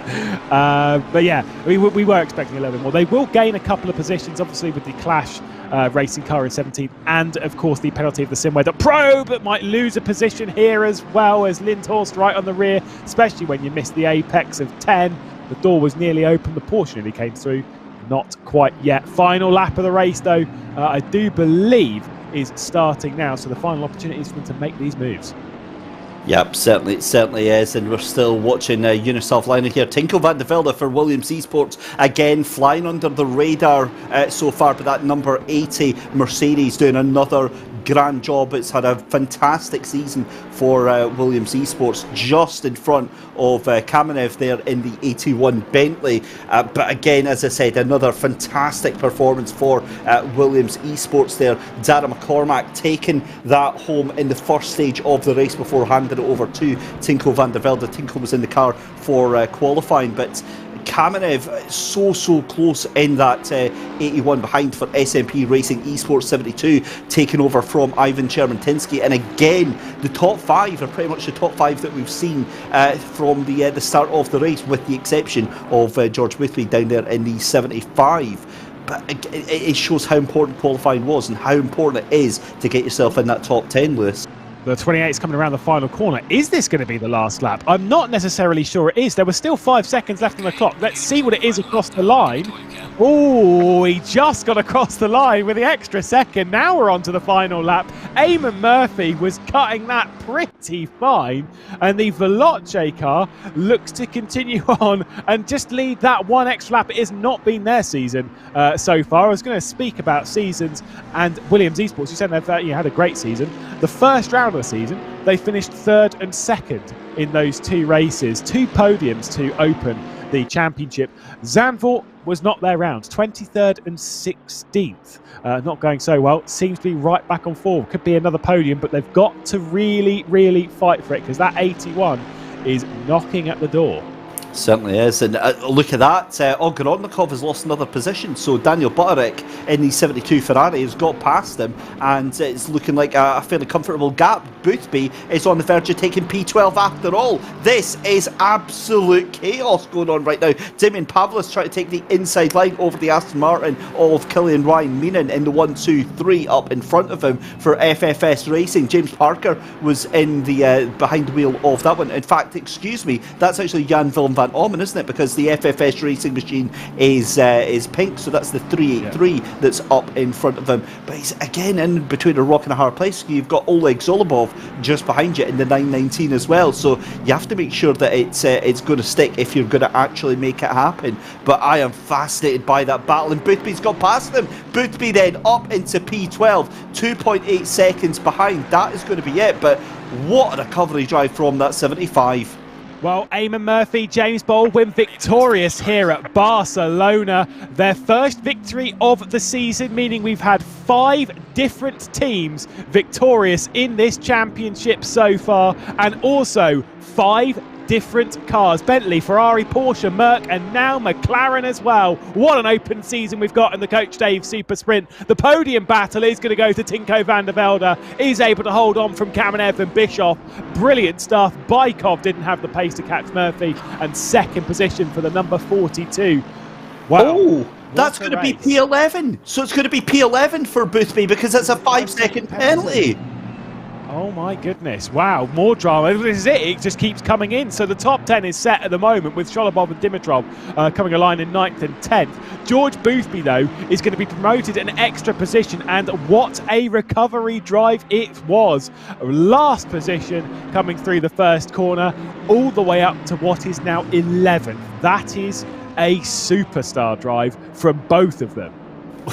That penalty for David Bartil, though, 130 seconds. That is a big oof on that one. That's going to put him about a lap down on the rest of the field. But them's are the chances you take when you're only racing solo in a team event. You're going to get a big penalty. Sasha Glatter for Racework coming through the final corner now as well. And again, we look at the gaps from the field. Can we just take a second to appreciate the fact that Eamon Murphy and Mikhail Bykov, although they were separated by 8 seconds, the two of them 20 seconds ahead of that Williams Esports machine in 3rd place. So an amazing pace, and the pair of them just on a different level. But 28 cars and less than 100 seconds after that hour of racing. That is pretty special. Yeah, honestly... very impressive. We'd like to catch up with James Baldwin and Eamon Murphy, so we'll wait for both of them to jump in, and we'll have a quick chinwag. But that was a properly dominant race. Absolutely fantastic. Winning it by 8 seconds for Veloce. They've not had, I said before, they've not had a great season up until this point. They're quite far down, 15th in the championship. One top 5 to their name. It was 4th place at Zandvoort. They did finish in the top 10 in the second race, but this time they are looking very strong and very fast. Almost wouldn't be too surprised to see them on the podium in the second race. It's more than likely a possibility, given the performance tonight. It's been a very balanced affair between the two of them, and it's shown that Lewis, unlike some of the previous rounds, very little to choose between either driver there. Well, I do believe they are ready to jump in and have an interview. So let's have a chat with James Baldwin and Eamon Murphy. We'll start with James. Qualifying lap, fantastic. Tick, dominant. The start of the race, the pace was off the scale. Where was that pace from? How did you find it? Was this, coming back? Do you like this track? You seem to go quite well there in SRO Esports. Yeah, it was a good. It all kind of came together quite nicely. I wouldn't say like I nailed it, but it was like good, and setup's nice, car's good. Yeah, we seem to be getting on top of this update since like the V1.8 thing, the patch. So that was a good race. How much are the cars different, considering obviously the patch? We know that tyres and stuff all do make their large differences, slight changes in BOP, but when you have those kind of changes, how long does it take you to get up to speed on it again? It takes a while. The thing is, I didn't really play ACC post update for like 3 to 4 weeks, so I was like a little bit behind. I had to play catch up. But the last few weeks, I started to figure it out. It is a bit different the way you drive the car and set it up. So, but now Murphy did a good, solid second stint, and we just kind of managed the gap. And I'm really looking forward to race 2. I love this format. Like, I've not streamed the first 2 races or rounds, but like it's been so fun. So, race 2 is always good. Well, we'll keep our fingers crossed for you as well. Well done. Again, brilliant start. Then you handed it over to your teammate, Eamon Murphy, from a very dominant position to jump into the car. Already around 7.58 seconds clear. I'm assuming the confidence was quite high. Just had to do the laps and bring it back in. Yeah, I was really just trying not to overpush and not make any massive mistakes. I'm still getting used to it. I got a new rig and stuff, and then new paddles, so I'm still getting used to it, but it seems to be working pretty well so far. I don't know if you managed to catch anything on the start of the race where there was a bit of chaos, let's call it that, in the mid-pack. Are you a little bit nervous about the idea of the car starting in down in 10th position now with the reverse grid? I'll be honest, I'm just going to take it, even if I drop a couple of positions at the start, because I know how well we can hold on to the tyres, and I know the pace that's in the car. So, even if we drop positions at the start, then I'll start to try and push and take something, climb up the grid. But we'll just play it by ear. I know sometimes people try to go 4 wide in turn 1, so who knows what's going to happen.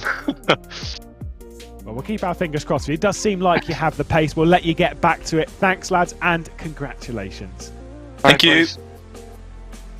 Well, David, what can they do from 10th place? Dominating a race is one thing, which makes me almost as like I'm saying it's easy. It's not. But rising up from 10th place to get back up there, that's a different challenge.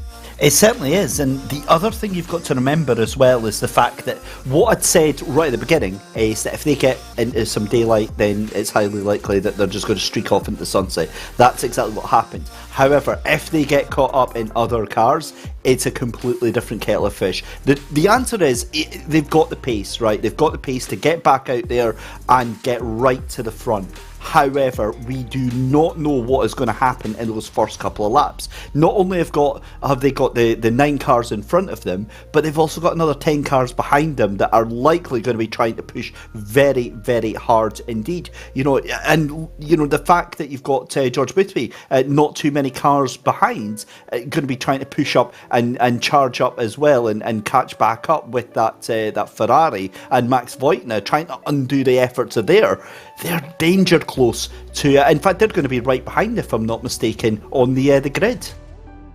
Yeah, I mean, we'll have to wait and see when we see that grid when we come round to it. Obviously, got to remind everyone of how the process is going. Of course, it's the finishing order from the previous race that set the order for this one, and then the top 10 will be reversed. So we'll have to jump back into that one. I mean, it's been crazy so far. The race 2 will be coming up. We'll be gridding in a few minutes' time. Before that, we'll just step aside for a few moments.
Well, we said we were guaranteed drama, and we certainly got it. Barcelona delivering once again as you rejoin us here in the SimGrid Coach Dave Super Sprint. A first victory for Veloce in the season. Of course, that dominant victory from Eamon Murphy and James Baldwin makes it 5 different winners in 5 races and 5 different manufacturers taking the top step as well. Bentley, Ferrari, Porsche, Merc, and now McLaren is on the list. You can't write it, David. You literally can't. You absolutely can. And what I was just thinking as we had a little break there is if we were to make our own Netflix-style documentary, you know, DTS on the SimGrid / Coach Dave, how long would we be able to stretch out that number 41 incident? I'm thinking about 8.5 to 10 minutes. Oh yeah, it's an episode. It's a whole episode. Just that one bit of contact. From different angles, cutting away to interviews of people being like, it's the worst thing that I've ever seen in my life, to other people being like, the penalty wasn't fair. You know, all that kind of stuff. We'll get it from every angle, but you know how it is. Will Buxton saying that if the car's still got 4 wheels, it's still got a chance. And then saying some very obvious facts as well, like the person that wins the race is the person that's in front. The line first. Yeah. Genius at play. Whilst we're here, though, obviously it's a good time to remind you of the racing action that we have to come here in the SimGrid, and of course that realistically is the focus on our return to Barcelona at the weekend to start a brand new season. The Coach Dave 1005 rounds of racing, 3 splits as well, up and down. It's going to be honestly crazy. I'm sure you're going to absolutely love covering it, David. But 1,000-kilometre races, obviously 6 hours. We've seen a couple of drivers in action that will be in action in that race in action today. Of course, there is one that I was kind of really focusing on. Jaroslav Honzik is on the entry list. Hopefully he will be well enough to take to it. Let's see our starting grid then for the second race. Obviously the top 10 having been reversed. It is the number 70 Volante by Atatec on pole position. Sholobov alongside as well in that 919 SMP Racing Esports. Then, of course, the number 7 Carbon Sim Sports. The Dalkin Community car rolls off from 5th. Great race from Killian Ryan Meaning and James Parker after that great qualifying session from Parker. The 123 FFS Racing car rolls off that 5th spot. Then it's the 977, dropped back a little bit in that race. The Kryma Racing Esports car just ahead of Shermatinsky in that number 81. And then it's McCormack in the Williams Esports car, another podium, 3rd one of the season. Novikov in that 42, managed to rise up the order and definitely outshone its teammate in that 41. And then Eamon Murphy, our race winners, the number 28, of course, James Baldwin as well in that car, a little bit down the danger zone, obviously taking a victory and then dropping that top 10 reverse. I think one of the critical things, though, Mr. Christie, is talking about some of the cars that were having issues in that race. I mean, look at where they are. When it comes to our championship lead, the number 41, where is it? 22nd. The 449, second of the championship, where is it? It's not on that list. The 75, That's the closest one, up in 11th spot. Third in the championship, 117 points, obviously, prior to that last race. What I'm saying is, for the Top Load Now championship, not a good race. What worries me even more, Lewis, is the fact that Vyacheslav Abladze in the 41, who are they right beside? Valentin Barrier. And who was the most penalised driver in that last race? Valentin Barrier. It's a bit of an ominous place to be. It's not where I would choose to be. And championship-wise, yeah, I think we're going to come out of Barcelona. This is going to absolutely rock the championship to its foundations, and I think that there's a significant chance we're going to leave tonight with a very good idea who's going to be on the top step of the podium towards the end of the race. We're past halfway in the championship, so obviously we're going to see some spice. But when it comes to consistency and stuff from some of these teams and how they are over a championship, that 41, its last results: fourth, a third, a 7th, and now a 22nd. Looks very out of place. Wouldn't rule them out from rising up. We know what they're like on pace and on paper. I think realistically the question is not who's going to win, because I think that's a bit of a harsh one. But considering we've had a Bentley, a Ferrari, a Porsche, a Merc and a McLaren win, what else can we have win? There's a couple of Aston Martins up there. Those could add to this. Can we make it 6 in a row? No. I'm going to call it right now. No, that's not going to happen. And just for me, it's just a gut feeling. I can't see that. Here's another little twist to the drama. What are we going to see in relation to the 71 and was it 71 and 72 that came together, or was it the 70 and the 71? Basically, the Renvelten cars after that bit of chaotic incident. I want to see them have a good clean race and work together, but the fact that the 3 different cars that were involved there, Walmouth, Bierman and Butterrook, were all super defensive, makes me very worried for that team. Well, 5 races, 5 winners. You have the time to decide whether it's going to be 6. We don't have to ask you who it's going to be, because obviously there's plenty of options on this grid. Lots of teams have taken the victory. Of course, Veloce, the latest to add their name to the list. The Yaz Heat car, the Yaz Heat Richard Mille car, those two both taken victories, as well as the Jardier Community car and the Kramer Racing Esports. We're having a very good turn of form with some of their pace. What are we expecting in this race, though, David? I just don't even know where to begin. Absolute madness. That's what we're expecting in this race. We're going to see a charge with Eamon Murphy and George Boothby. I think there's a heavy chance that the likes of Jan Willem van Ommen, Cillian Rymeer and Mark Bischoff, that I think we're going to get a little bit of contact, and it's going to be a bit of a pile-up into turn 2 and 3.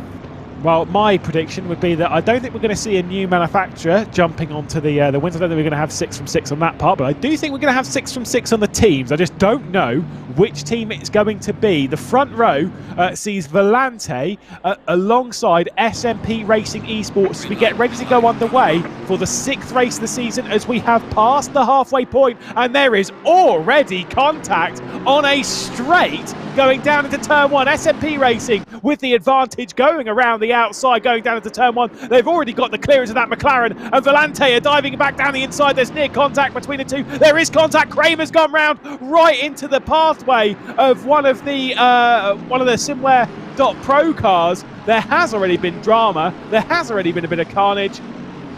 Quite a few have been picked up in that. 383, 25 and 77 all involved in that, and we've got chaos and carnage. Wow, that is horrific. Wow, this is not the way we wanted this race to start. It's already drama. Let's try and keep up with what is going on. The Team Ballas esports car is right in the thick of things in 15th spot, going side by side with Lindhorst, who did make, I think, a couple of moves around the outside here, and is definitely going to give one a go right now. Does manage to hang on from Sarosi. Brilliant little cheeky move there. Whoa. One of the Ferraris that I did see come through there, George Boothby, managed to sneak his way through all that. So all that tactical driving in the first race allowed him to gain some positions, and also Eamon Murphy was able to get through without damage as well. Back to the outside for Sarosi. In the background, there's contact. Oh my goodness, it keeps going.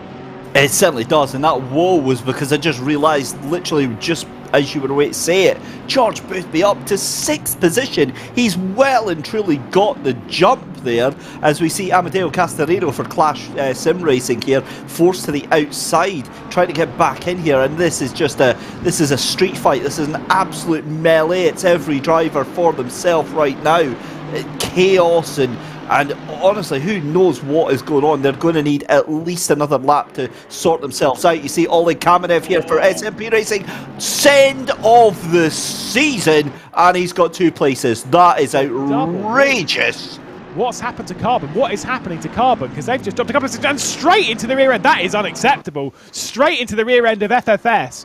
And that is that car done for the day. Just tried dropping back in line, and Carbon makes contact. Veloce is round. So no repeat victory here today for them. This is not the way we wanted this second race to start. The driving standards are pretty poor at the moment, and Race Control are going to have a lot on their plate. They certainly are, and do you know what, as a commentator, yeah, Boothby got caught up in all of that chaos into turn 4. The problem is as a commentator, right, we constantly big up the field, and we're like, it's so awesome to be involved in this level of pro sim racing, and you see that, and you're like, have we accidentally logged onto a public server here? What is going on? This is the thing, is the drivers can drive much better than this, but all it takes is, you know, 1 or 2 instants further up the field, and then you see a chain reaction, and then you see some stupid moves getting put in, and we saw several of them over the past 2 laps or so. 1 lap, we've not even completed 2 laps of this race. Goodness me, it's boneheadedness, and I don't get it. It's an hour race, it's an endurance race. It's not like it's, you know, touring cars and it's like a 15-lap race. It's not like it's going to be over in 20 minutes. It just doesn't make any sense whatsoever.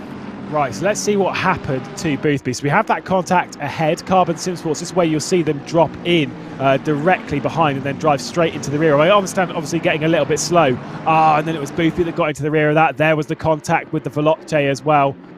Yeah, I mean, it is such a small little tap that caused such a large incident, but you know, those are the way it is. Like I say, if you're going to drop in behind someone, you need to make sure that you're not going to tap them, especially around that corner. Turn 3, you're constantly slightly, you know, unloaded on the, particularly on the rear right. If you tap that part of the car, boom, it's going to go around. And yeah, that wasn't great. It might have been all right without the second little tap there from Boothby, but either way, they are going to stay in this race. Our focus on Eamon Murphy now, directly behind the RHE car of Nick Hoban.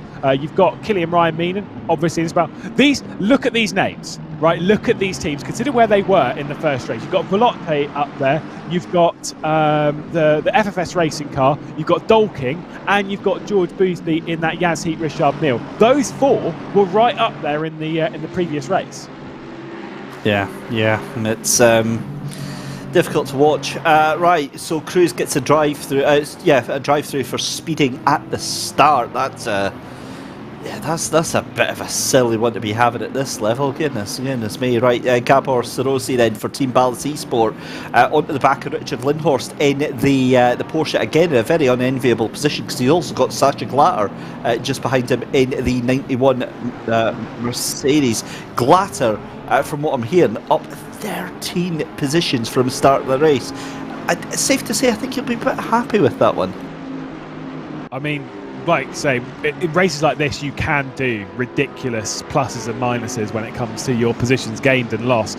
And right now, like I say, just keep out of trouble. Let's see what Sarosi does to the outside of Lindhorst. These two have been battling for a few laps now. Nice little move there from the Bentley. Porsche not particularly the fastest when it comes to its straight line speed advantage, and the Bentley is known for being one that's not exactly shy about its straight line speed. By the way, SMP trying to make this a 1-2 as Dimitrov, under a lot of pressure from Kamenev, Let's see if Sasha Glatter was able to at least hold on from Behrman. Does manage to hang on, but that Aston Martin all over the rear end of the racework car. Not able to make that one stick to the outside of 5. Still able to hang on in that 91 McLaren.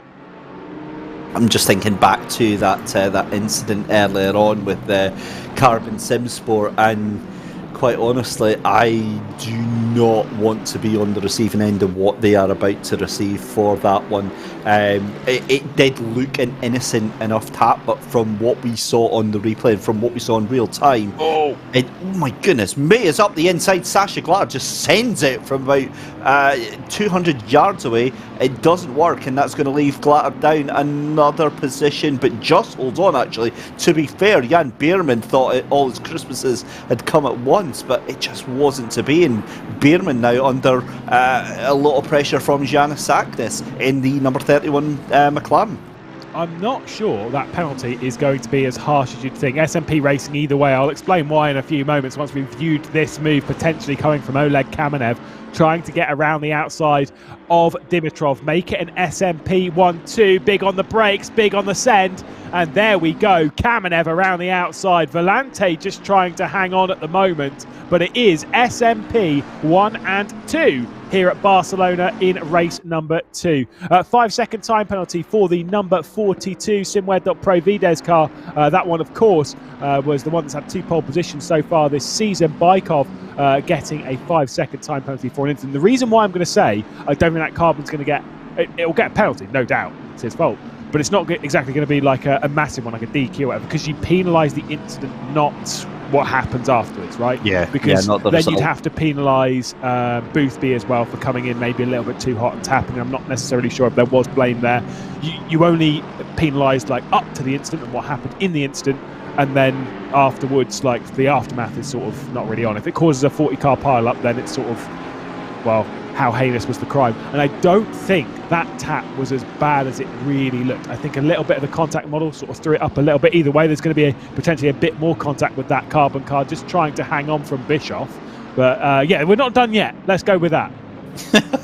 I mean, for me, the thing with the car of Damien Pavlos was the fact that it was through a right-hander. The braking point had already been done, and it just looked like, from what we saw, and again, we only go on the replays that we see here, it looked like he just tried to drive through the car in front. It just looked like he got on the accelerator a little bit earlier than the car in front, and just ended up going try to go straight through the rear end of it. But that's why race control is there. We are fortunate enough to be in a position where we can just make opinions based on what we see, but that's all they are, is just opinions. And my goodness me, Castorino is getting a little bit twitchy in that Bentley behind Muskowski, and you've got chaos going down into turn 1 as well. You've got Behrman, Glatter, Saknis and Rampozzo involved there. You see a little bit of a shoulder barge there, and that is I've got to say, Sim Racing's unluckiest driver, Sheld Muscat, and I believe that might have been Charlie Crossland. And more afters there. What is going on tonight, Lewis? I don't know. Race 1 really good. Race 2 not living up to it right now. Got to be said, as they are right into each other. I feel very bad for race control. Got to be said as well. Anyone who might be looking at Castorino thinking, hang on a second, I didn't see that name in race 1. That is, of course, the Clash car that received the 132nd time penalty at the end of the race because they didn't have a second driver. Castorino now jumping in. Of course, now they do actually have their second driver, so we'll see Patil back in later on. We're getting when there is that a good point. We should probably think about this one.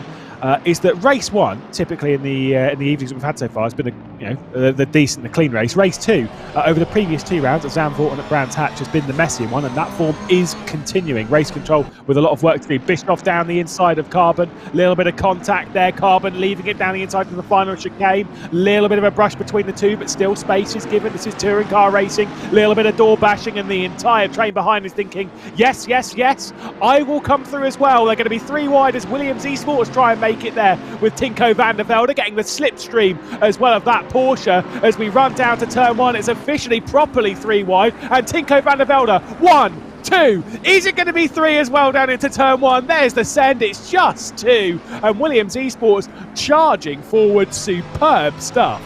Oh, that was a bit of a chop from car. Yeah, that was a bit awkward. Damian Pavlos is absolutely raging right now. A couple of warnings. The contact between the 77 and the 25, that's the Carbon Sim Sport Blue, and the 77 Prime E Racing. A warning to both of those cars for that on lap 1. Yeah, I mean, like I say, the race control can see it from basically every angle that you could possibly imagine. So obviously they're seeing stuff and adjudicating it as just being a warning, a slap on the wrist. Maybe a little bit of blame 50-50 and understanding as to what's gone on there. But also, Lewis, there was just a way to say there, that's not the same one. So that was lap 2 that incident was on, and I'm sure it was the number 7 that was involved in that one. Oh, mate, I've seen so many instances in the last 12 minutes that it's all mashed potato up above my eyes at the moment. It's been a mad start to this second race. And at the moment, it is a 2.5 second lead from for SMP Racing over SMP Racing as they're leading 1 and 2. Volante in great form, hanging on to third at the moment. Really is very impressive as we focus on this battle realistically for the final spot inside the top 5 as Bischoff, Tinko van der Velde, Powers, Volmuth, Chaldakis, Sarosi, all in that train. You can see about a 5-second gap back to Lindhorst as the battle between Lindhorst and what was the Ballas esports car was continuing on for quite a while. It's now between them and the Renwelton Esports Unicorns of Love sexy team, and around the outside there, see, that was easy peasy. That Porsche is not quick in a straight line. You can see that. Look at that train.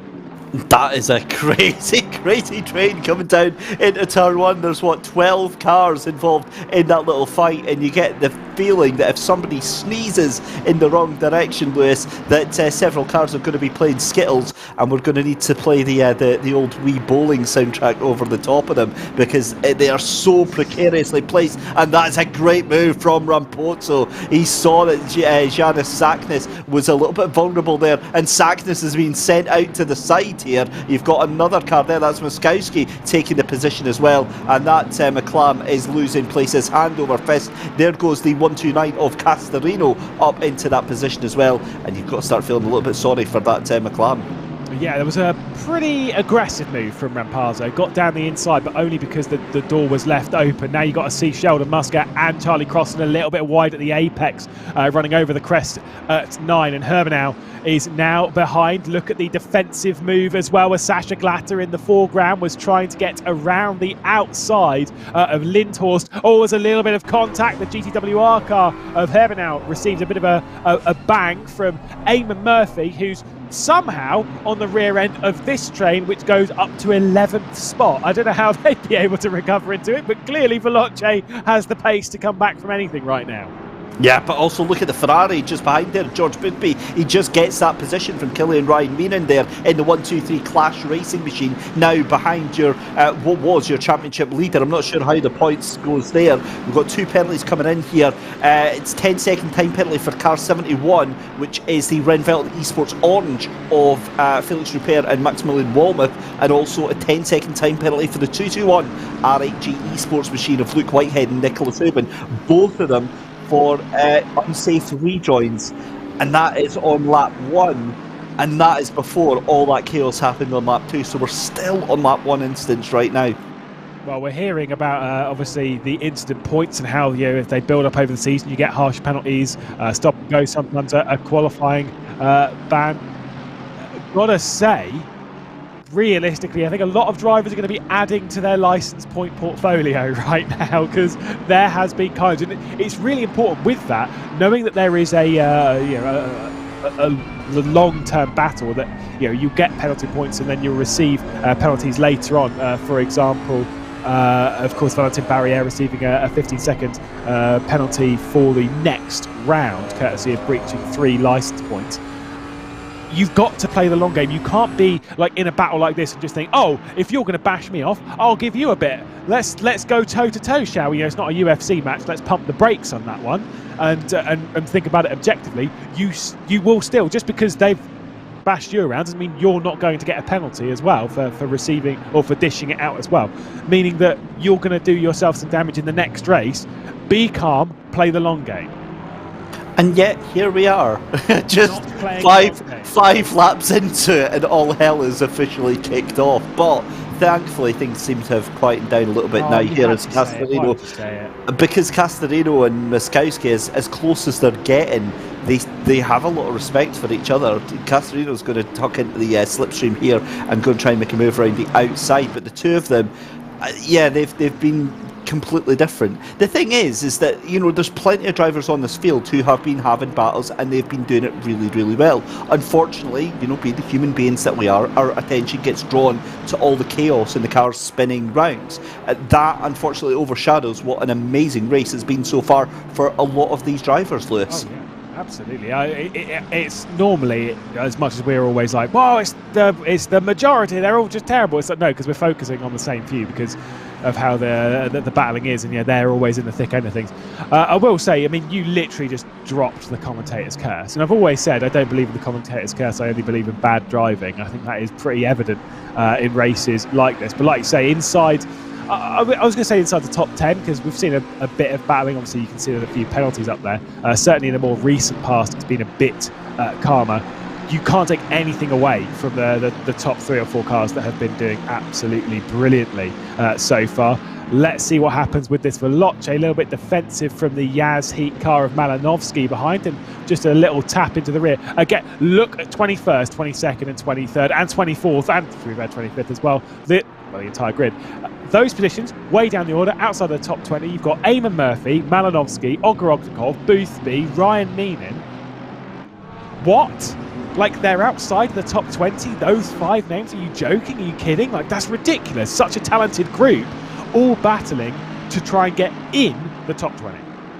Absolutely, and it's just fantastic to see. And the thing is that, like, for all the chaos and carnage that we've had in the first couple of laps, you get like a 10-12 car train like that.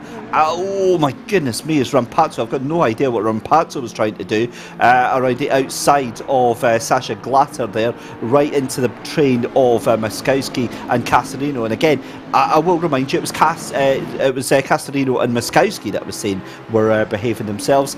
Yeah, not so much looking at that from Rampazzo there. I'd be a little bit worried if I was there. And meanwhile, looking at George Boothby trying to go round the outside. Is that on your championship leader? Is that on the 41? Surely not. That is an outrageous move if that Ferrari is going to try and make that happen there.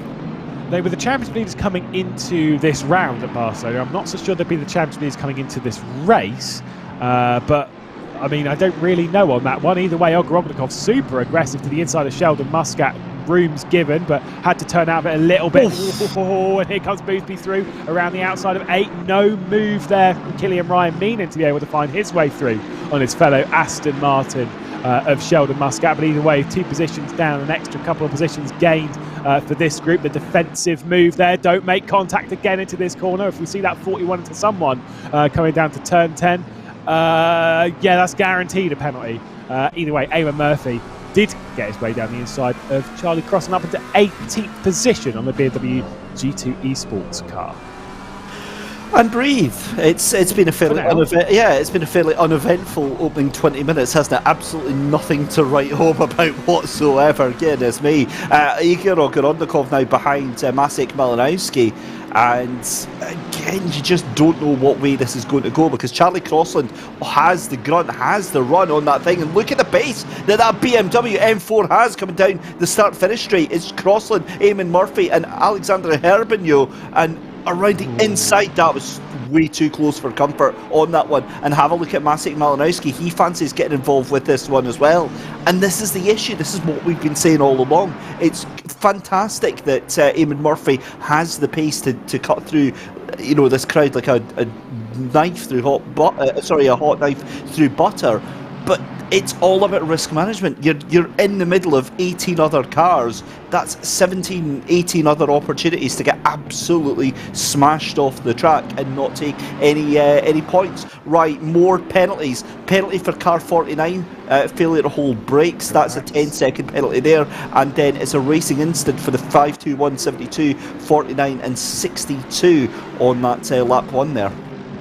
Got to say for Eamon Murphy is that he's trying to get past to go and get in some lovely, lovely clean air, which there is about 2 seconds of directly ahead of her, but now no way to get through right now. We're about 4 minutes away from the 35-minute mark, meaning that the pit window will open with where they are right now on the race. So considering it's around the mid 144s, 45s in that kind of vein, they're going to potentially have to do basically a full lap before the pit windows open, based on where it is, because you've got this one, next one, and then they'll probably have to do one more based on where they are. Although never trust the commentator's math, so don't quote me on that one. Might well be all right to literally jump straight in the pit lane. I know the likes of Eamon Murphy will surely pit very early, as we saw from the likes of George Boothby and such in the first race. Sasha Glatter around the outside of Lindhorst, and there's more contact. And straight into the racing line there. That's unfortunate for Glatter. Reverses straight out of the way. That is one of the most intelligent moves I've seen. That was a little bit almost immediately eating my words there. But to be fair to Sasha, that was really intelligent driving, pulling straight off the track and getting going with it. And the other thing is, right, we've spoken about how aggressive this second race is, Lewis, and how much chaos there's been. But how hard are these drivers working these tyres? That's what I want to know, because remember, they can't change them. It's only a driver swap in this race. So you're really being aggressive, and you're really throwing the cars over the curbs, and again, those serrated curbs are really dangerous for your tyre pressures. How much tyre life is going to be left for these second drivers? How much are they going to be able to push in the second stint of the race? Yeah, it's not an easy one. I mean, it's an hour-long race, so the tyres should be okay. But we know that Barcelona is a pretty heavy track, especially when it comes to the usage of the front left. Certainly overheating and excessive wear is one thing that we see from it. Let's see how this battle continues. Obviously, we were talking about the battle between Sasha Glatter and Lindhorst not very long ago. Earlier on in this lap, in fact, it was just that it was much further up in the order. Now it's the defensive move from Glatter for 25th place. That'll be a bit of a bitter pill to swallow. Yeah, I can imagine that Sasha Glatter will quite happily see Richard Lindhorst into the nearest wall at this point. And likewise from Lindhorst to Glatter, both of them going to feel very much aggrieved. To be fair, I mean, Glatter did try to go around the outside as Eamon Murphy makes the move for P15, gets it done, and takes that position from Alexander Herbenio then in the Mercedes for the 154. It's now Castorino just half a second, and again, these places come in very, very easy to Eamon Murphy. Not so much for George Boothby, because you've got the immovable object that is Igor Ogorodnikov up in front of you. And we know Igor is not a slow driver, but when you're in this train, it's very, very difficult to find any way past. No, you're absolutely right. Like for Boothby, he's got to get past one of the fastest people on ACC and then can start making progress. And that's, like I say, easier said than done. And even after that, you've got Malinovsky, so it's just sort of like, oh goodness, okay, right. And so, yeah, like you say, not a good position for George Boothby. Wonder if there will be an early pit stop for Boothby and hand over to Watanya, who obviously did not have the greatest start to race one, but could well do some good work, at least here in race two. We're 35 seconds away from that window opening. It is going to be tight for some of these.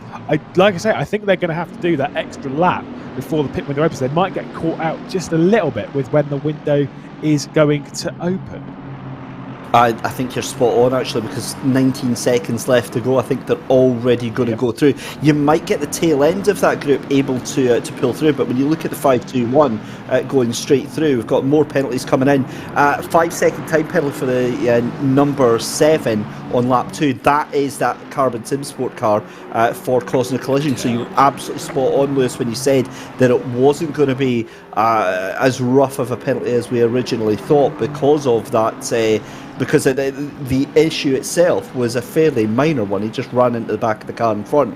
It was just unfortunate that all hell kicked off because of it, as we see Eamon Murphy trying to get onto the back of the Castorino. 75 getting a warning, though, for that very same incident. That's George Boothby. And I'm wondering if that is because, you see all that coming through. It looked like he came sort of piling in. Yeah, I think he was a little bit hollow. Obviously saw the incident ahead, and then they said, you're right, there came piling in, and race control basically saying could have done more to avoid the incident. So a warning, fair enough. I think that is absolutely fair.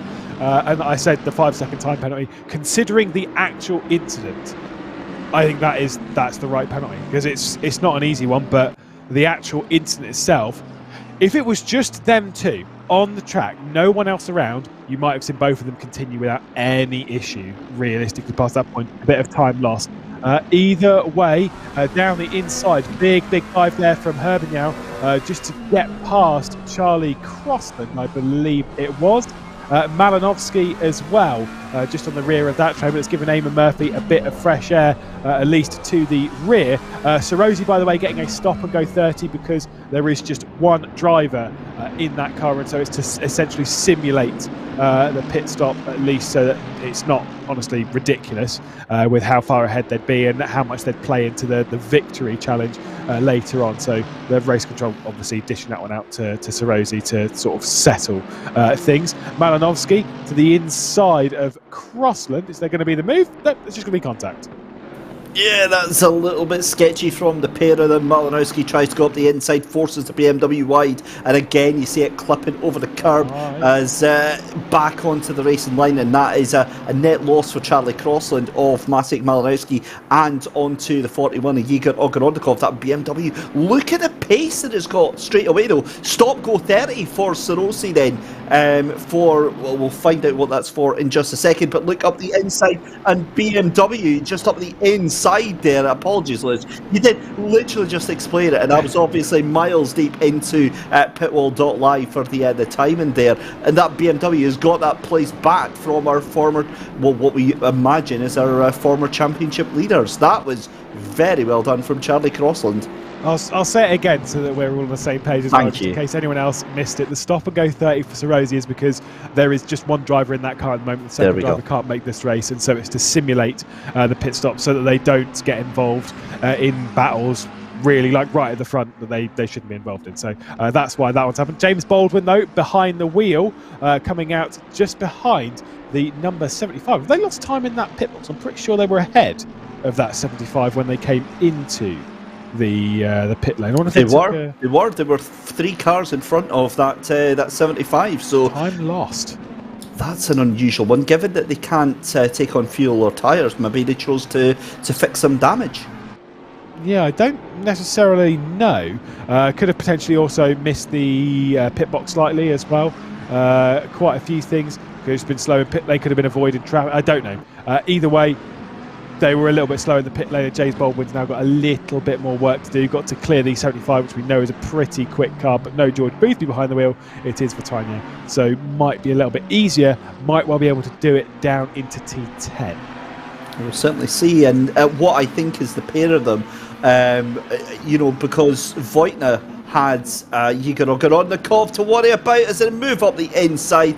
That's as clean as you like. And to be fair, Voitna didn't really fight that all that hard. Kind of maybe knew it was coming, and we've got on about how chaotic this has been.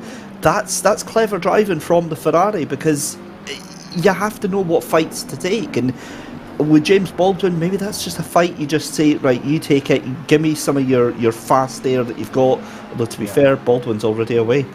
Yeah, well, one of the fastest drivers on this grid right now, who was very clearly very fast in the previous race. I wouldn't want to fight it. I'd be like, yeah, off you go. I'll try and follow you through. I mean, if you might battle with people, maybe you'll make a mistake. Maybe you'll hit them off. That's a freebie for me.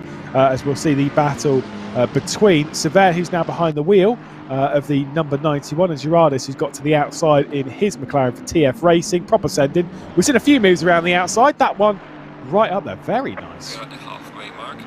It really, really was. I'm just trying to figure out who is where right now. Is Igor Ogorodnikov, quite honestly, has massively lost out on that pit stop, all the way down into 24th position. And given that he was fighting with the likes of Voitna and his teammate in that Ferrari, and now down about 5 cars after that, that's a big F for that 41 car. Well, watch out. You see blue flags being waved there by our lovely orange army, virtually, of course. I mean, that would be a very odd thing to have in a simulator, having VR, but actual real people being marshals. But why not? I think that would be just waving flags. Yeah, why not? Why not? Full simulation. But of course, that is the race leader directly behind Manos Gerardis. That is Sholobov, just trying to get through, just trying to clear the traffic. Not being afforded that from the McLaren that's directly ahead, so potentially could be a pit lane entry coming the way of the SMP Racing Mercedes-AMG that is leading by 5 seconds over its. I was going to say it's teammate, but it's not. It's the 42 that's running in that second spot. So never mind. 'Cause obviously pit stops have happened. Yeah. The thing with it is, as well, with the 42 is that they're actually going to end up being behind Bischoff in that 977 with that penalty. So there's still lots to play for. But I mean, 327. This is now pretty much your last lap that you're going to get in before you have to get into pit lane. But it's been a fantastic race for Oleg Zolobov, though. I mean, it wasn't really on our radars in race number 1, but it's been exemplary race so far in this the second race of the evening. We've got a warning to car 449 for an incident with a 154 car, so that is the 154 of GTWR R8G Academy Black, and then you've got the 449, which is the Yazhi Pirelli, so it's a warning to them. And then cars 521, which is the Wheelspin Esport machine with the 44 Jardier community car, 5-second time penalty at the 521 for causing a collision. Just going to say, by the way, with the 919, because you said we've not really spoken about them too much. That's for the season, by the way. As much as they had a 9th place finish in the previous race, their races this season from start to finish, they're 27th in the championship. They've had a 25th, a 25th, a 19th, a DNF, and now potentially a 9th and a 1st. Now, those kind of things, they do carry momentum as we look to potentially crown our 6th different race winner of the season. But with 27 minutes on the clock, that is me talking way too early, so who knows. But what a turnaround of form. That really does show that the competitiveness of this championship that is that all over the place. That's not BOP. That's not any sort of weird penalty system. There's no weight ballast or anything like that. It is just pace. It is just skill and showing how strong the drivers are. 100%. And the thing with that, like you said, it injects momentum, it injects that belief and confidence suddenly into your team, where you're maybe having these midfield battles, but then suddenly, oh well, hang on a minute, we've got the skill, we've got the pace, we've got the ability to actually get a lot more. And James Baldwin, 5-second penalty. Yeah. That is that's not the best.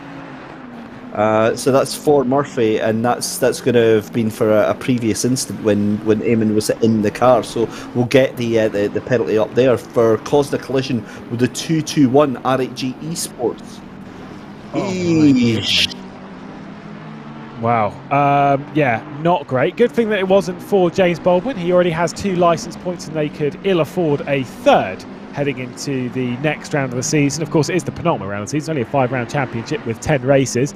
But that would obviously give them a 15-second penalty in that race. But with it going to it's Eamon Murphy's penalty, because, of course, it's not who the penalty is dished out to that receives the licence point, because that would be hilarious.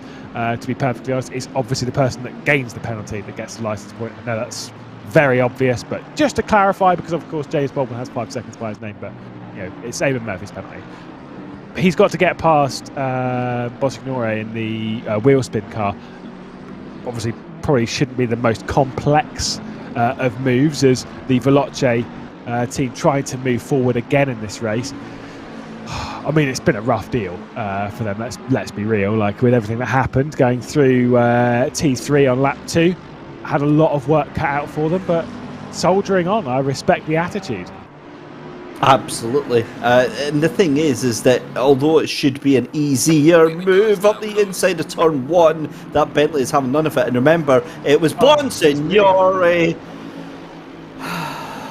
He's really having none of it. Why? Well, I don't get that. That's just so downright clumsy, boneheaded, and quite frankly, Lewis, stupid. Oh, up the inside though goes the Ferrari, so that is up the inside of the BMW of Price. and now that means that Voigtner and Baldwin back on the track again.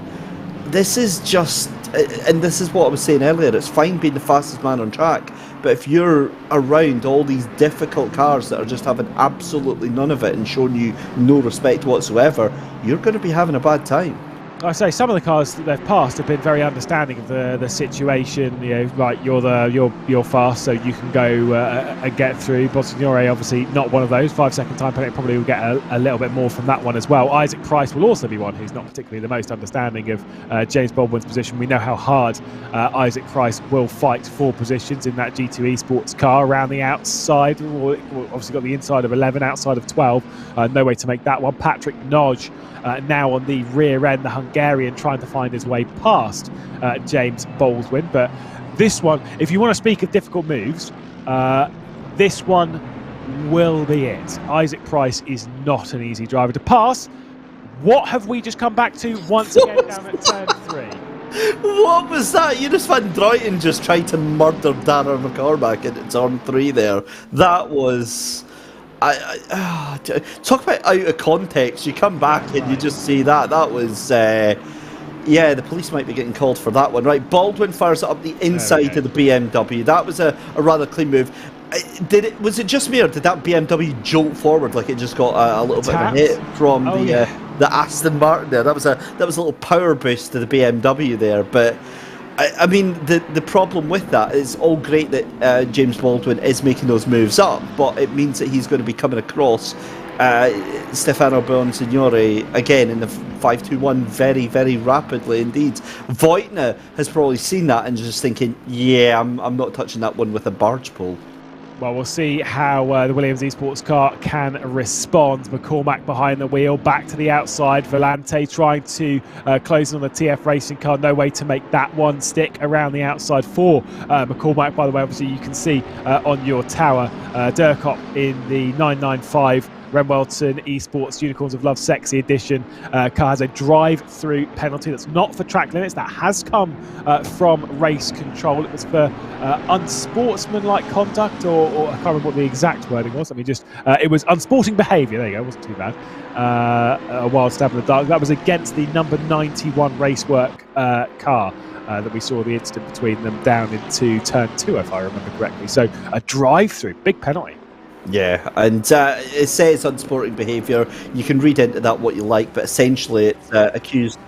Oh, right, let's have a look here then. So that's a move up the inside from the Williams Esports machine. The Porsche tries to defend the line. Come together. Well, to be fair, the Porsche just launched it over the curbs. It wasn't like he went deliberately in, but yeah. I mean, it's still a pretty brutal hit for that. The 995 was for multiple side-to-side contacts from that car, and yeah, that's a bit naughty. If that's the case, it's behind. That's...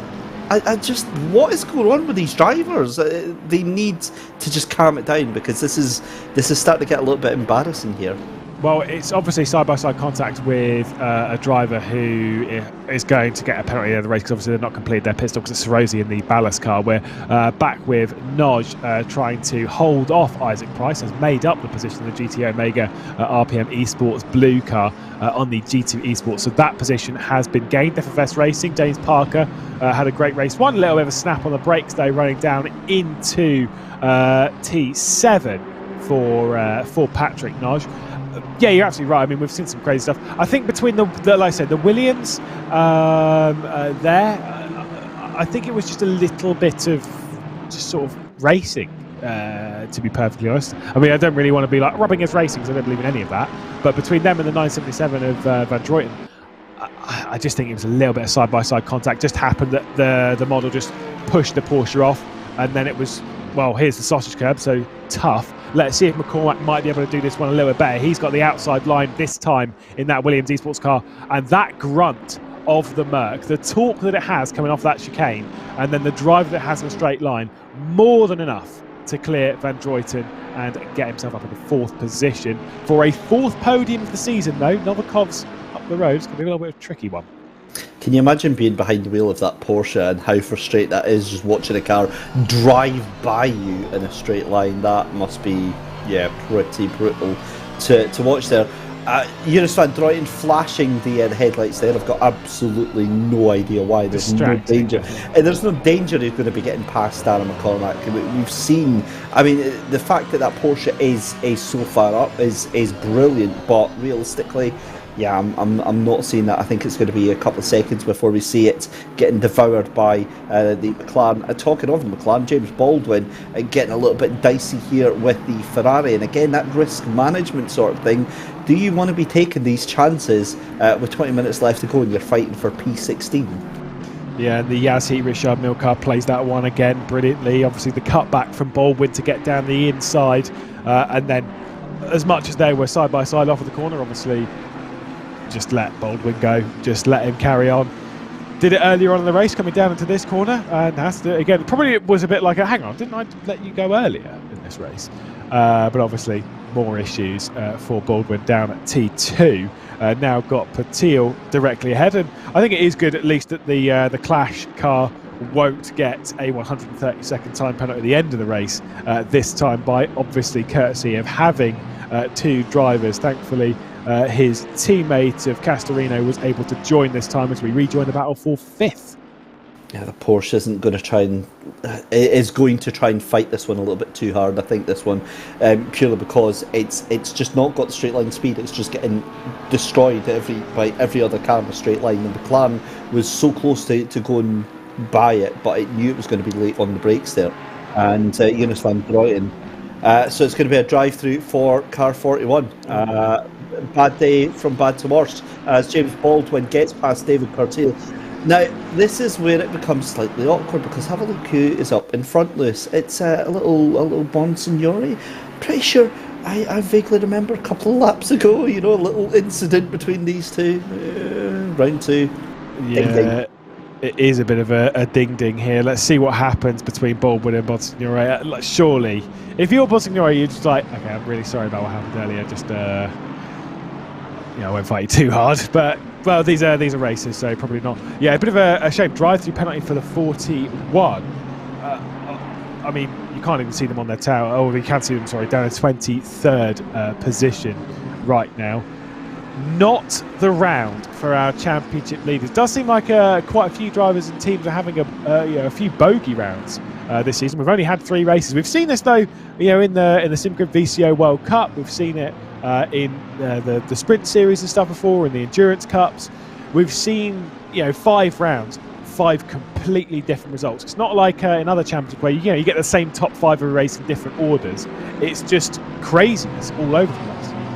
Now, here's the issue. How many penalty points was Igor Ogorodnikov on? Because he's the one that's going to have that penalty. That was for an incident on lap 8. So he's just been told that he hadn't had any penalties. So that is his first one, which is a bit of a relief, because obviously they had that issue.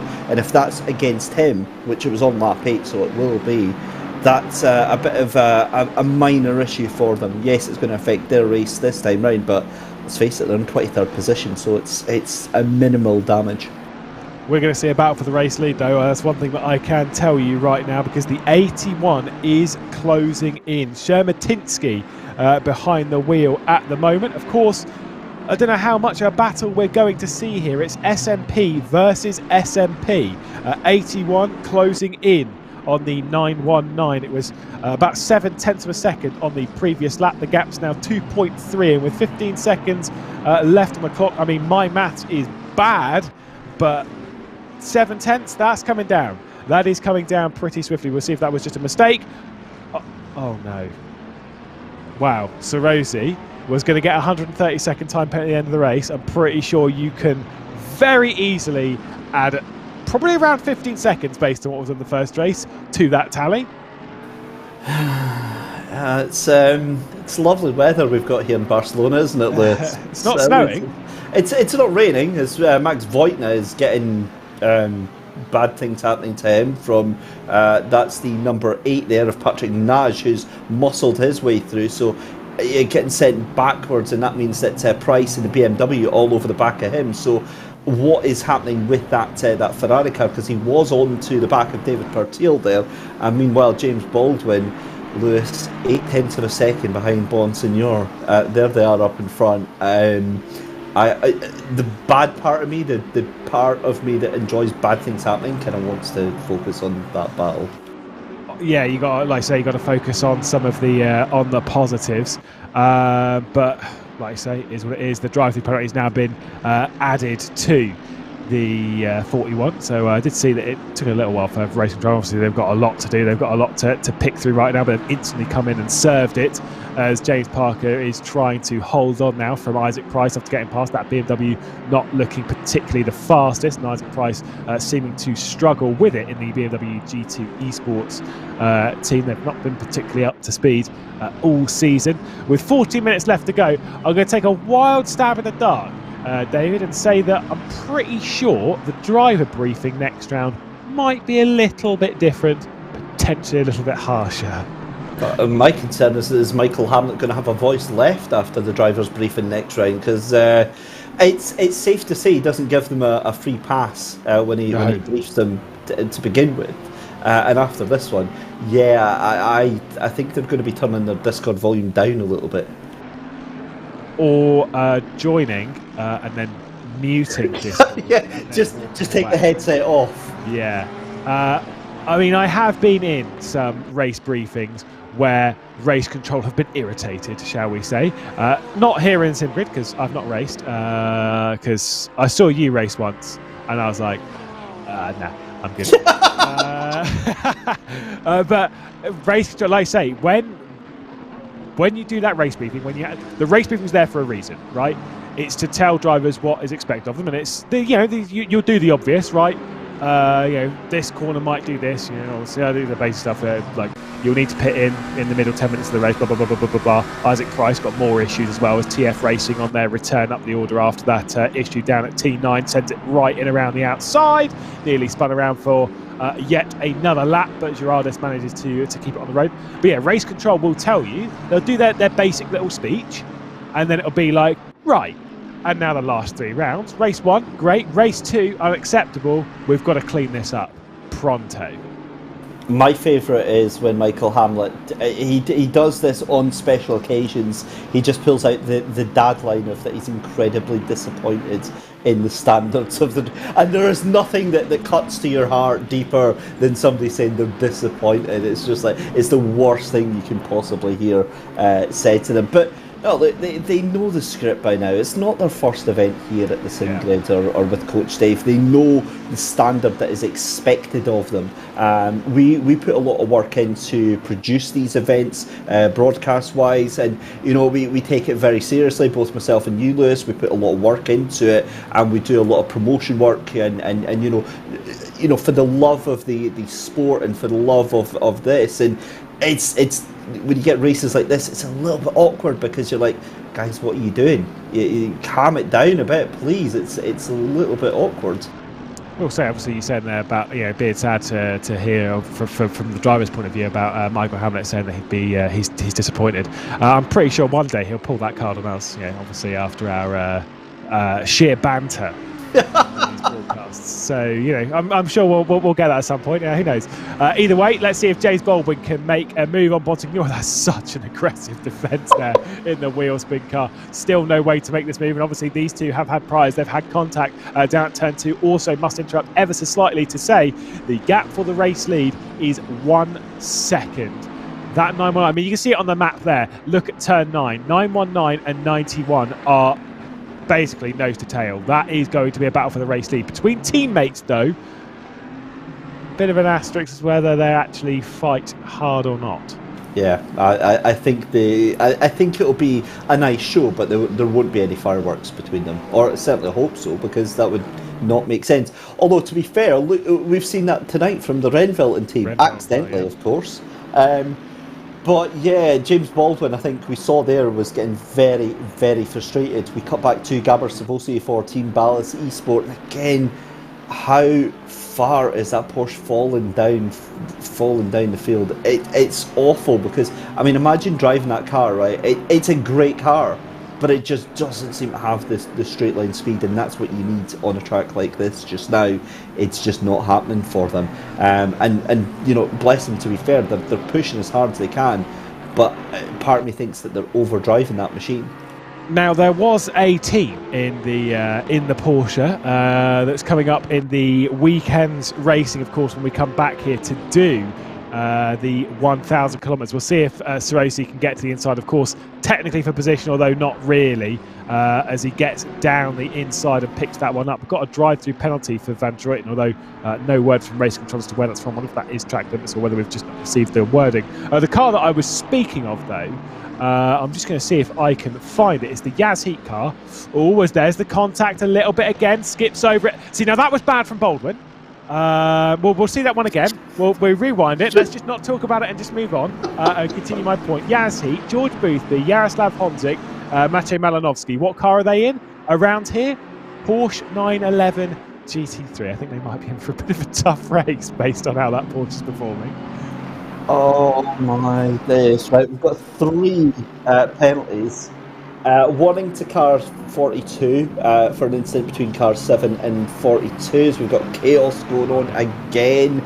Racing incident for the incident on lap 11 between the cars 8 and 31, and then the cars 154, 62 and 11. It's a 5-second time penalty for the 154 for causing a collision on there. Now we do need to pick apart. That was the GTWR RHG Academy black car, by the way.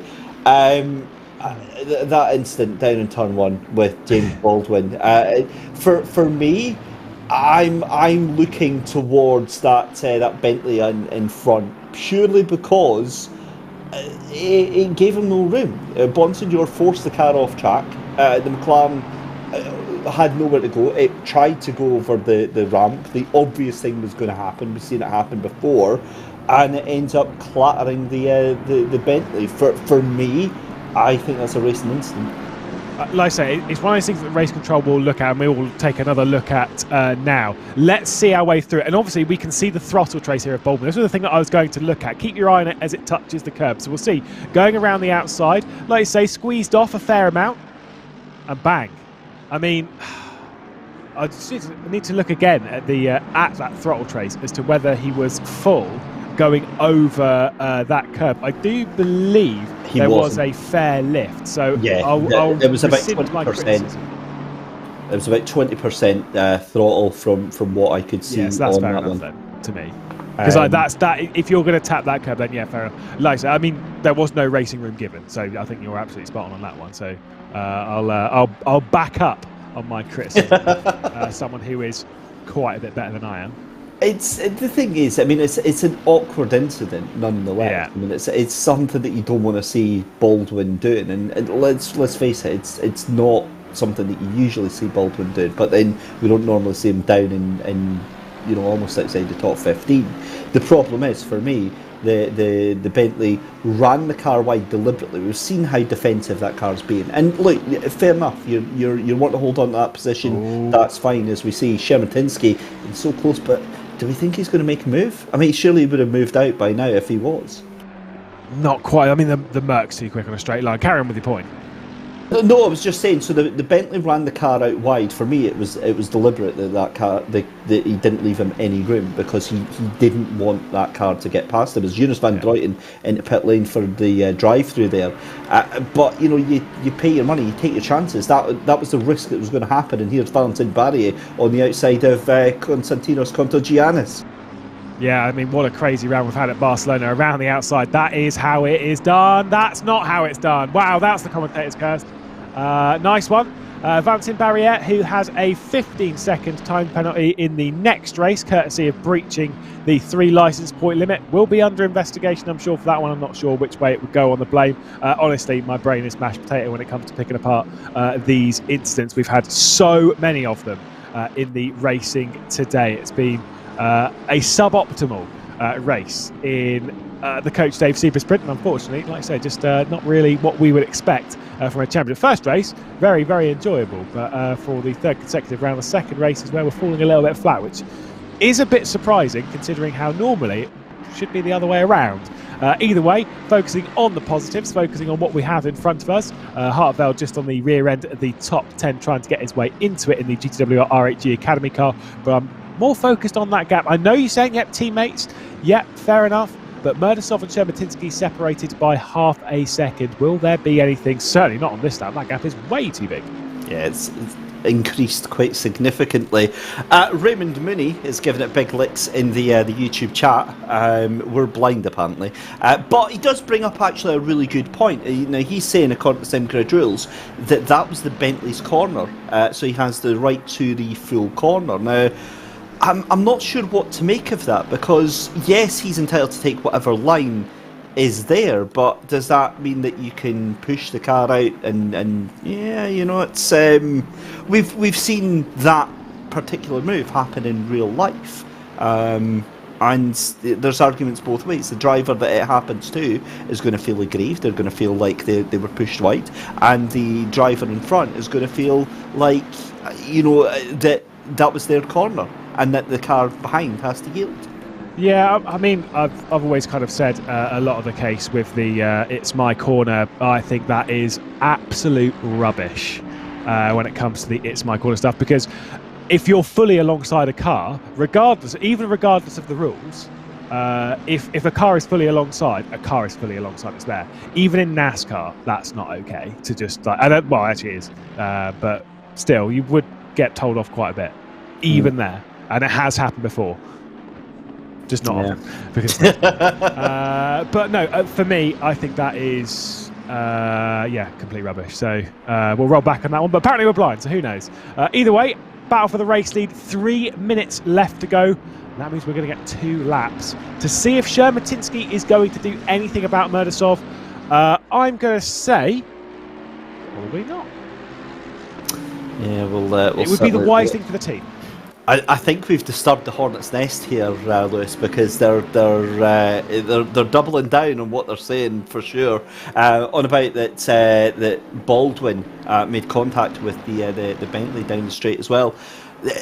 Again, just the final word I would say on that is that we saw in previous laps how aggressive that Bentley was in moving across quite quickly and with no warning to block Baldwin trying to get past. So that's why race control. We just sit here, talk about what we see on the cameras, and hopefully sometimes we occasionally make a little bit of sense. For me, it's more hit than miss, or more miss than hit, rather, I would say. But 2 minutes left to go in the race. Shermatinsky, I don't see this happening. I don't see this going down. Yeah, I think, I say, if you're going to play things as a team, if you're going to be realistic, S&P Racing are in for a 1-2 here. They've got 8 seconds back to Novikov. They have no requirement to risk this at present. There's just no need to go for it, as we'll see the 5:21, obviously the Wheelspin Esports, and then the 28 Veloce, regarded as a racing incident between the two of them. So all fair play on that one. Obviously the incident coming down into turn 2, read into it what you will, but like I say, following that, that's what race control's there for, following the rules and such.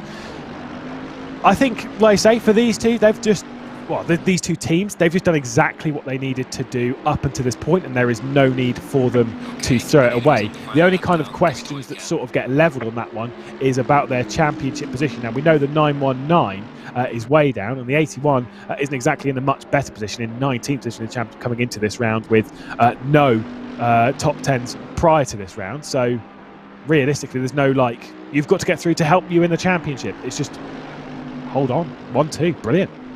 Absolutely. It's all I will say is that it's fantastic for the social media, isn't it? You get some really good photos out of this final, and I think that's why the two cars are nose to tail. Danny McCormack gets a late penalty, so that's the number 80 for causing a collision with a 977, Eunice van Druyten. I didn't notice that Eunice was all the way back down in 23rd. We saw that Porsche. Oh, of course, I had a drive-through as well for track limits. I'm just being reminded as well. But yeah, 5-second penalty. It's not going to affect anything because Riley is still 6 seconds behind Darren McCormack. So yeah, where do we go from here? What a performance from SMP Racing Esports. Although truthfully, they've not really had any issues whatsoever fighting for this race. They've looked very, very good for the start, and they've thoroughly deserved this, Lewis. Yeah, like I say, big moment for the team. Just a couple more corners to tick off. Of course, a lot of the drivers below 7th spot or below 6th spot will gain extra positions courtesy of Sorosi, who will receive a 132nd time penalty once they cross the line. The focus at the front, where everything's been nice, clean and fresh sailing for SMP, and they're going to draw alongside for a nice little photograph in the setting sun here at Barcelona.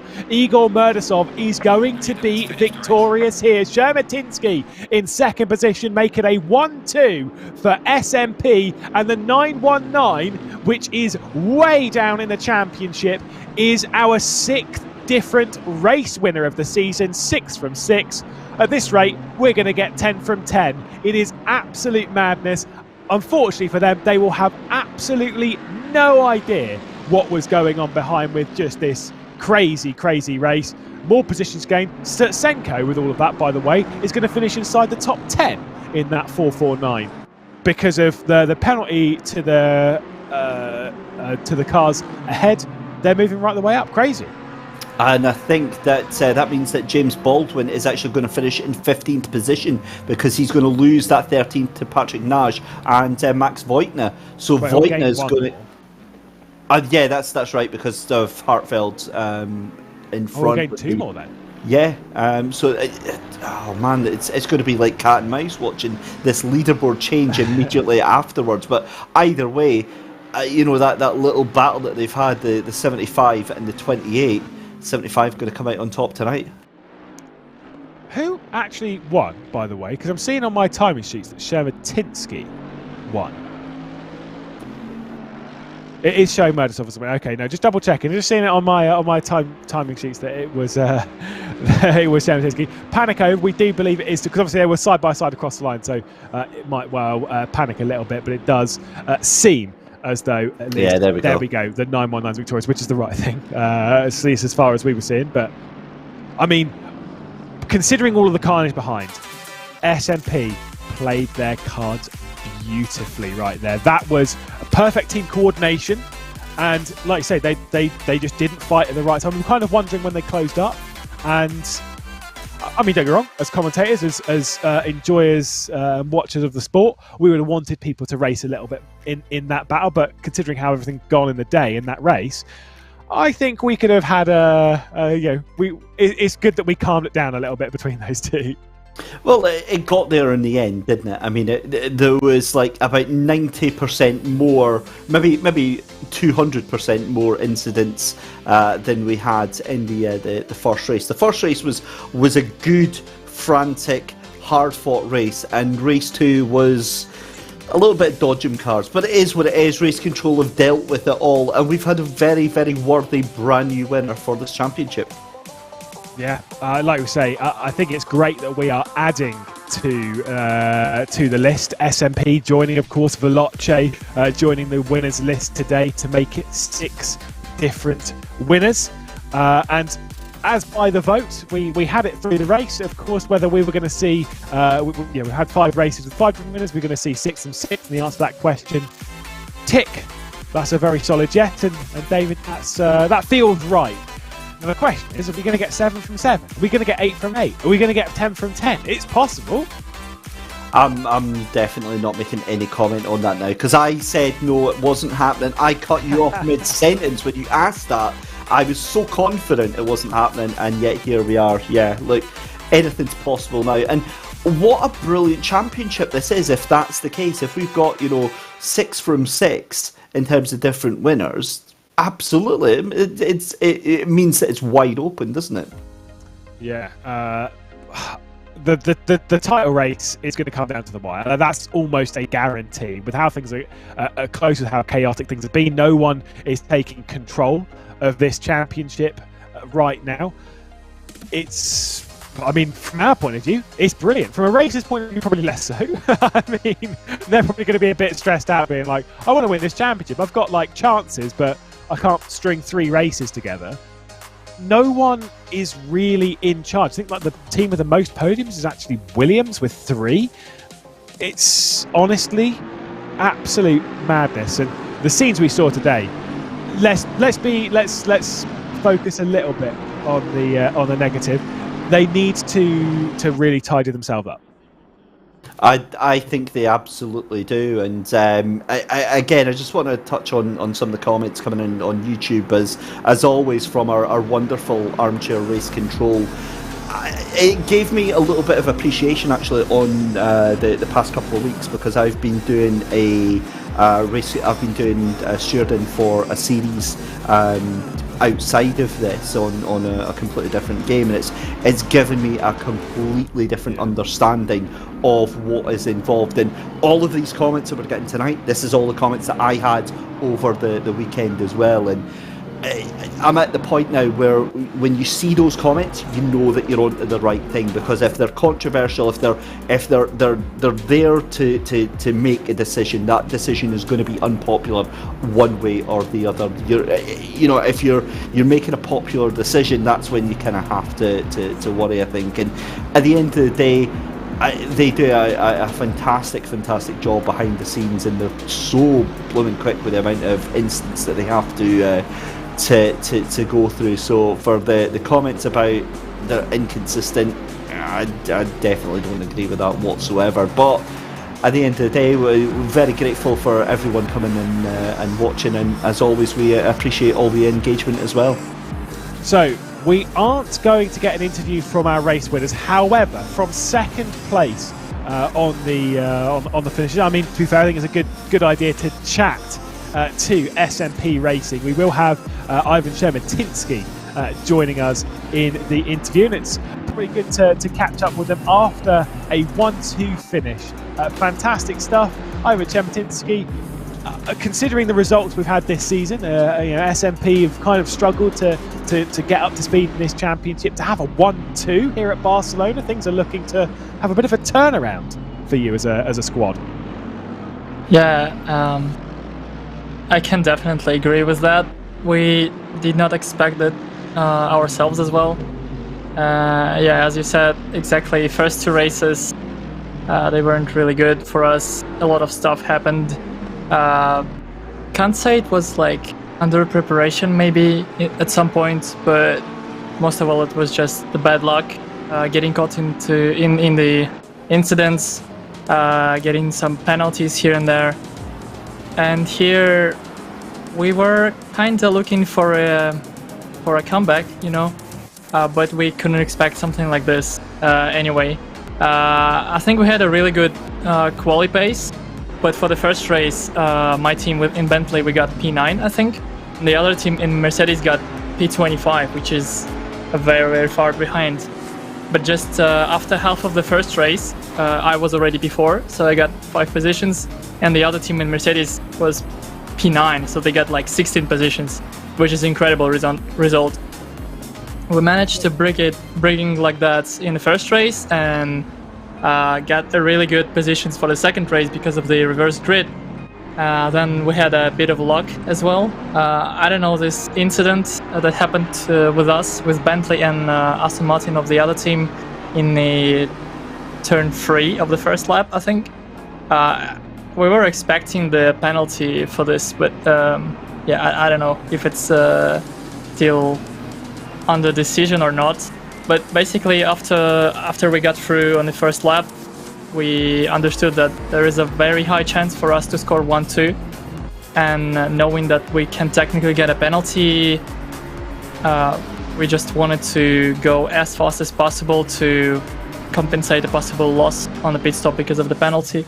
But yeah, after all, we managed to stay 1-2, and we could overtake the other car by pace, but we decided to give both teams enough chances to get into top 10 overall in the end of the championship, so we can get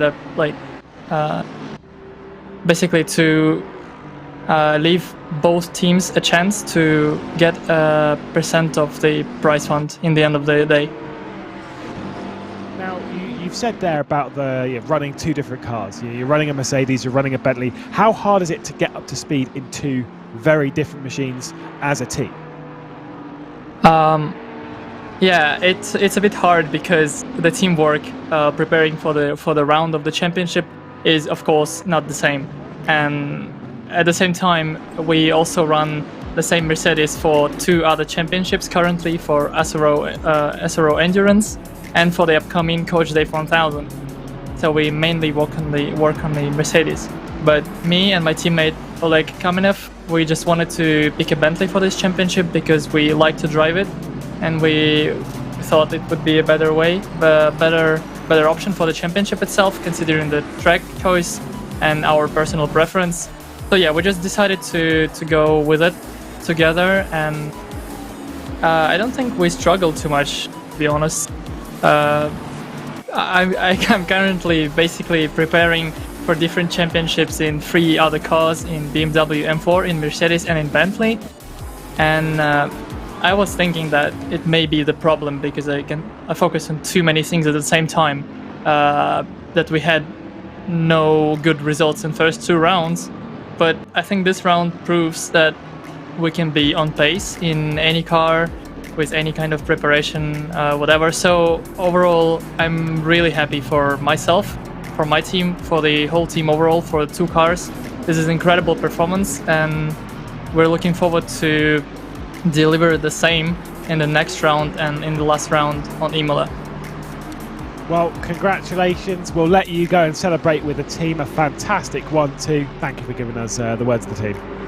Thank you, Lewis. Have a good night. Thank you for the commentary. It was really good.